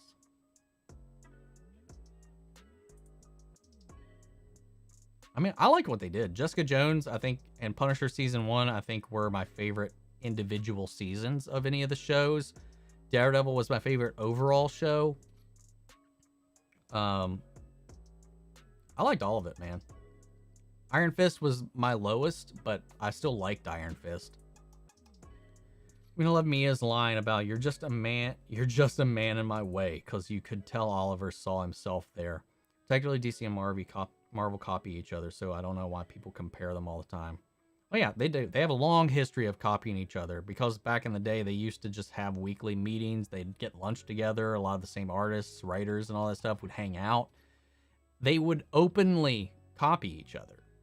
I mean, it's very well known that Thanos was a copy of Darkseid. That was their copy of Darkseid because the New Gods storylines were going on. And Jack Kirby went over to Marvel, and Marvel wanted to do their own kind of cosmic thing, so they copied their New Gods. Namor predates Aquaman, if I remember correctly. Deadpool is making fun of Deathstroke. Like, it's just like they have this back and forth, and it's always been like a push and pull. It's been a fun banter, but it's the fans that have taken things to the next level and made things a little more difficult. I enjoyed Eternals, but at times I kept thinking about Inhumans movie that vanished. I thought it was a show. Or was there I don't know. I don't remember. Much prefer Inhumans comics to the Eternal ones. I do wonder what would have happened. I think the show killed any plans with the Inhuman stuff. There's Old Man Logan. Why not Old Man Oliver Queen? We kind of saw Old Man Oliver in Crisis. We've seen him in a different timeline, too. Do you like Justice League animated series or Young Justice more? I probably like... I think I like the Justice League animated series more than I like Young Justice, but I do love Young Justice. I'm going to watch the 1984 Lynch Dune. Maybe after... I'll probably watch it after part 2 of this Dune comes out. Again, because I don't want to have the storylines for part 2 spoiled. I think Superman and Supergirl lost power post-crisis. Point because Superman Lois is having a hard time lifting that iceberg to cool the nuclear reactor. Again, I mean, I think he's stronger than he was last season. Are you talking about the comics or are you talking about the show? If you're talking about the show, I'd say he's stronger than Superman and Lois. And again, he's holding back. Remember, he's holding back. He's always holding back.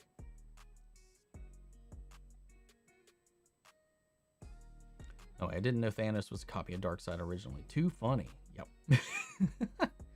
Yep. Because there's this very famous conversation between Jack Kirby and I think it was Stan Lee. I could be wrong. Where he was in the creation of their Eternals, their Titans, their versions of these characters, and when he was designing Thanos, he was initially, I think, basing him off of Allfather. and not Darkseid. And again, I don't remember if it was Stan Lee that told him this. He was like, if you're gonna rip off the new gods, at least rip off the cool one. And so he ripped off Darkseid. So yeah. First Marvel character I watched was the Spider-Man cartoons, and for DC the animated series. It's weird because I know more DC characters, but Marvel is ahead right now in terms of live action. Oh yeah, definitely live action. They've got the lead up. DC has some great like one-offs, but their universe is a mess. Like the Nolan stuff, the Reeves stuff. Like their one-offs are strong, but the second they tried to put things together, they just didn't have the right head in mind for it all. What do you want, hon?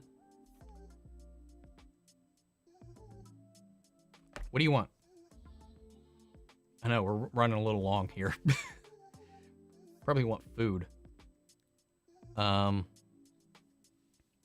Yeah, like you can even, like, just to go back to another point, Deathstroke came first. So Marvel made, you know, Deathstroke over there.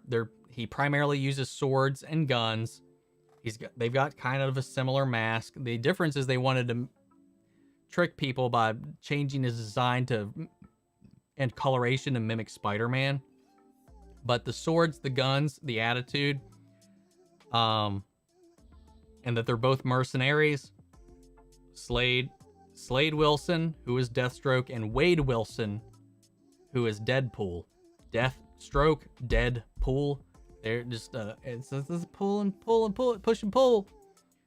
Yeah. If I remember right, I think Aquaman was a copy of Namor, but their personalities are vastly different. Oh god, the Inhuman show is horrible. But yeah, I'm right there with you, Chuck Norris. I watched Batman the Animated Series and the Keaton films, loved it. I was sold on Batman so early.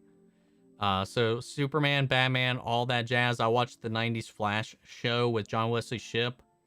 Watched all that stuff. When it came to Marvel, like if it was, all I knew was the Spider-Man animated show and the X-Men animated show for a long time.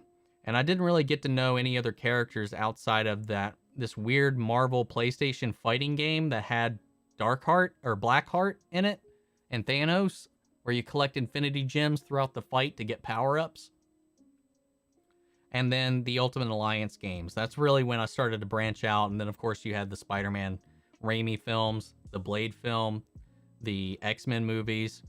That was really when it started to expand. But by that point, I had, like, Superman, all the animated cartoons, Superman the Animated Series, Batman the Animated Series, Batman Beyond, Batman and Robin, all the Batman movies, Christopher Reeves, all that jazz. Linda Carter's Wonder Woman. I watched a lot of, because my mom and stuff, I grew up with a lot of Adam West Batman stuff. Like I just love the DC world. I just have a preference towards the DC world, and it's why I get so upset and disappointed when the shows or the movies fail me at representing that world, because there's so much potential there. There's so much good there. There's so much I want to see and have other people see what I love in it. And it's just got this bad reputation right now because of how it's been handled. Anyway, DCAU, best DC continuity. Best current DC continuity, I think, is the DCAU for sure. By Matt Fraction's Hawkeye. Awesome. Just read after the Hawkeye show's done. I'll probably do that. Do you think Stan Lee will cameo in No Way Home? I doubt it. I think there will be like a cameo, maybe like a photo or something in there for him. I think they'll do like that. I'd love to see a League of Heroes show, like the Thea, Roy, and maybe even Nyssa. That'd be cool. That would be cool. Or a Legion of Superheroes show. We could do that. You're hungry. I figured. Okay, I'll wrap up here in a second. So guys, final 10 minutes. This is the final 10 minutes. So shoot off whatever you got. DC needs one person mainly in charge if they're going to do stuff together. I agree. It's so just disjointed, and that's I think one of the reasons why they're doing this multiverse thing, so they don't have to try so hard to connect everything. And I think in the long run, that's just going to be more confusing. We'll just have to see. I'm thinking of Jen Starlin, not Jack Kirby. Am I? I mean, Jack Kirby worked on New Gods.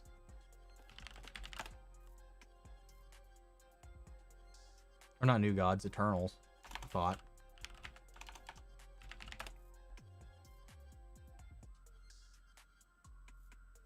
Yeah, Jack Kirby.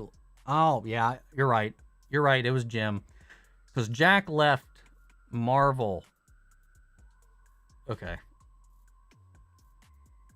And began the New Gods. So Jack Kirby created the New Gods. I got that mixed up.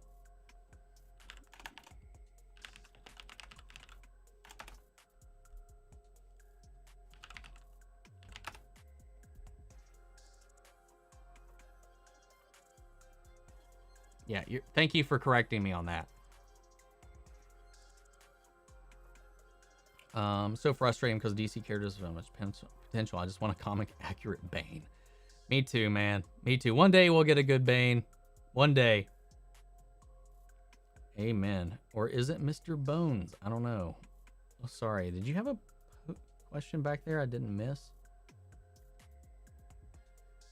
I'm just curious what this, or is it Mr. Bones? I don't know.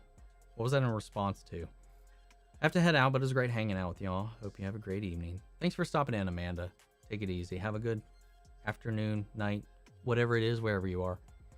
Hope we get a question film or a show, a good movie or show. That'd be cool. I'd love to see something about the Question. The rest of the family stopped watching the Arrowverse because of what they did to Flash and DC Legends. Fair enough. Did you know there was going to be a Christopher Reeve Superman 5 movie with Christopher Reeve was talking about it? I'm not too sure. I haven't heard too much about it. All right, guys, I'm gonna gotta get some sleep. I'm out. Have fun. Take it easy, Chuck Norris. Favorite DC show? Arrow. I just got a strong bias towards it. I know it's not the best. I wouldn't say it's the objectively the best by any stretch of the imagination, but it's my favorite DC show is Arrow. If we're including everything, animated and live action all together, Batman the Animated Series. Hands down, Batman the Animated Series. Which I'm really excited for.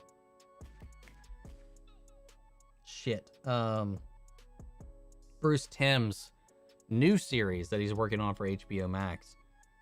It was going to be put in production in '89, released sometime in the '90s. Would have been interesting to see Christopher Reeve Superman in the '90s. Will I do reactions to Cobra Kai? Hell yeah, I will. I got reactions for season 3 on the channel as of now, so if you haven't seen those, check them out.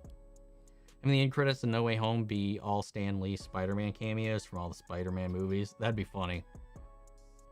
Hey, Tom Hardy did the best he could with Bane. Dude, Tom Hardy's Bane is the closest to being a comic accurate Bane, just minus the venom. Tactical, strategist, militaristic, and he had the physicality for it. He just, he was lacking that comic book edge, the pump up, get big, smash kind of edge. Like, the Poison Ivy and Bane stuff from the Schumacher stuff, that was too far the other way where he had all of that but was dumb as hell. And this one was all of the other stuff. You just need to find a way to let's just marry these two together and you'll have a good Bane. And Dave Bautista approached DC and asked if they had any interest in doing a Bane anytime soon because he wants to play Bane. And I think he'd be a good Bane. I think he'd make a really good Bane. They said no, we have no plans on using that character in the near future. So, fuck. Don't know. What's up, Chelsea? And the end credits No Way Home be all Stan Lee cameos. It's the opposite for me. I grew up with Marvel and DC, but was exposed to Marvel more. But still love Batman over Superman.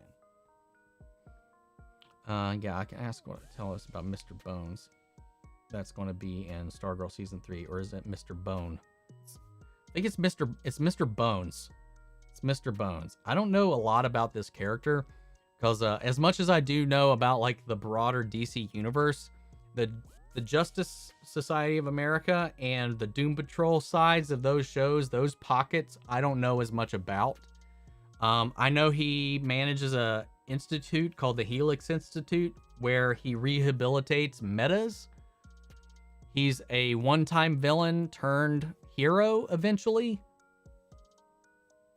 He secretes his skin. He's not actually a skeleton. He just has translucent skin. So you could see his skin over him in Stargirl. You could see his skin there. But he also secretes what's it called? A poison. What's the poison? Cyanide.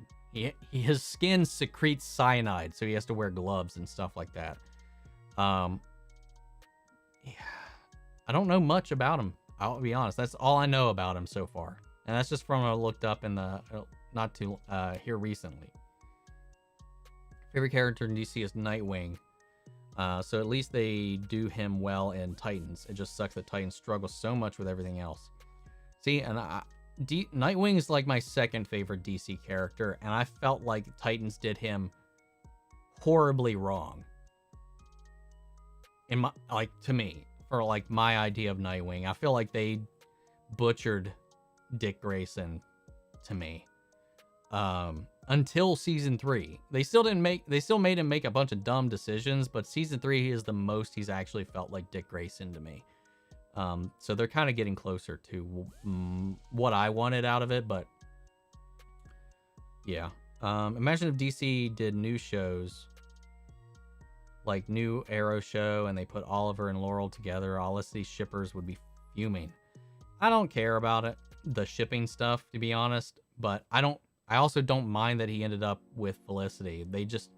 They really only did that because they felt like they actually had chemistry on set more so than him and Katie Cassidy. So I get it, why they did it.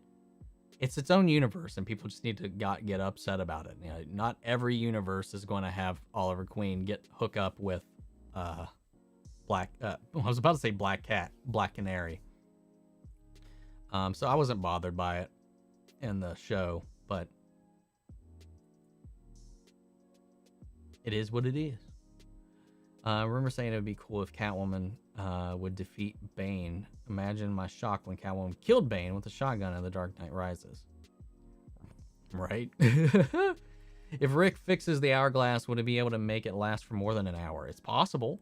I'm surprised that they didn't have Thunderbolt fix the hourglass and only had him fix Stripe at the end of the season for the finale. But it gave them an excuse to have Grundy join the fight, which is fun. I'm glad they did that. I just need a live-action Poison Ivy, and I'll be happy about it. Well, we'll see how Batwoman's live-action Poison Ivy goes. We'll see, because she'll be in this season. Dude that played Drax in Guardians would be a perfect Bane. Like I said, Dave Bautista. That's who played Drax in Guardians. He really wants to play Bane, and I think he would be a good Bane. Ragu, heading out to see on Omni buying Irish. See you again. See you next time, man. Thanks for hanging out. Did I watch Swamp Thing? I did. Both the old live action movies from like the early 90s, 80s. I can't remember actually when they came out. And the James Wan show that was on DC Universe that sadly got canceled. That show was really good. Dark, gritty, but good. Accurate to the character. A lot of fun. Really well made. Great practical effects. Good CGI. Great gore. Body horror. Had all of it. Really good. I'm not bothered. I just know some fans, the DC fandom had Supercorp in-game spammed in the chat. Oh yeah, again, I've talked about that a little bit. I hate that stuff, man. The Supercorp stuff, I hate it. If it happens, it happens. I'm not going to hate on it if it happens, but like the fandom surrounding it, that pocket is so obnoxious. Natalie Portman will return, and Jane Foster. Yeah, we know that. We know she's coming back in Love and Thunder. Wasn't there a Poison Ivy in Gotham? Poison Ivy in Gotham was a Pokemon. She had 3 stages, 3 completely different evolutions, 3 completely different actresses, and she just kept cocooning and evolving. Like, I was like, she's a fucking plant. She's a grass-type Pokemon. I was thinking that every time she changed throughout Gotham. I love Gotham. It just made some weird choices here and there and had a finale that I didn't quite like. But I was also uncomfortable because she's still mentally a child and flirting with all these old men. It was just so weird. It was really weird what they did with Poison Ivy in that show. That was one of the weirdest things they did in the show. I didn't quite like that. Probably one of the most surprising things about Doom Patrol recently is that Cliff is made with magic. Didn't expect that. I didn't either. That was a nice little revelation. So he can't just be recreated because it's something that Niles only could figure out. So that's a nice little touch. It's weird how many people are mad Oliver didn't end up with Laura when showrunners and directors go off actor chemistry, not comic book canon. Agreed. And the thing about it's something I had to learn growing up too. I was like, when it came, especially when it came to the DCEU, I was like, that's not comic book accurate. That's not how Batman is or whatever. Like I found myself doing that a lot myself back in the day when I was younger as a fan, being annoyed that it's not my version of the character on screen. And as I've gotten older, as media itself has begun to explore the idea of the multiverse more, it's allowed me to remember that this is just this version of this character. Those versions are still out there. So not every version has to be a paper copy of another character, another iteration, another version. I think it comes down to this want for validation of what I like in a character to be represented and shown to other people. Because when it comes to live action, it's taken more seriously. So I think like when something gets represented on live action, in a way, it's taken more seriously than animation, than even the comics themselves. So you want it to be a proper representation. Every fan wants it to be a proper representation of their version of the character. And it just can't be that. So you have to accept it as its own thing. And that's something I had to learn to do. And it's something a lot of people still can't figure out. They're just married to one idea of a certain thing. The thing is, I can't see why it's a thing. Just people don't have to spam it and make it annoying. Exactly. You still have faith in the Flash? I'm trying to be optimistic about it, but we'll just have to wait and see. I think my cat is hungry too. I should go feed him. See y'all later. Take it easy, IH. To be honest, I was never bothered by who they ended up with as long as it was done well, and I would have liked to have had Arrow and Canary duo, kind of like what Sarah and Oliver was in season 2. I think that was my favorite duo, honestly, was Sarah and Ollie. I like them a lot together. But I get why they went their separate ways. I never ever saw Katie Cassidy, at least until Black Siren, as Laurel, as Black Canary. Like, I don't think she was a good Black Canary. I don't think she was a good character, but she never felt like Laurel Lance to me. Like, she felt like this show's Laurel Lance, but she never felt like the Black Canary version of Laurel to me. Ever. When she put on the suit, it felt forced, fake, and I didn't like it. Sarah felt like it, but I didn't ever buy Katie Cassidy as Black Canary. But I really bought into her as Black Siren. So I don't know if that comes down to how they did her version of Canary, or that we were introduced to her sister as Canary first that ruined it. It's really weird. It's really weird. I don't know if I can explain it all that much, but yeah. But guys, I'm going to have to go. We've been streaming for 4 hours. I need to get some food. So we're going to hang out. We're going to come a close to this hangout. So thank you all so much for the chat, the banter, the back and forth, the engagement. Love you guys. Again, if you're not in the Discord, make sure you join. Come hang out. But have a good weekend, everybody. Just keep an eye out. Again, I say this like every weekend. I might be on tomorrow. I don't know. Just keep an eye out. But if not, have a good weekend. I'll see you guys in the next videos, or I'll see you next week where we will talk spoilers about what's the word? Eternals. And there's the Discord link if you don't have it already. It's also in the description. But take care, everybody. I'll see you all next time. That's the wrong button. Ending screen.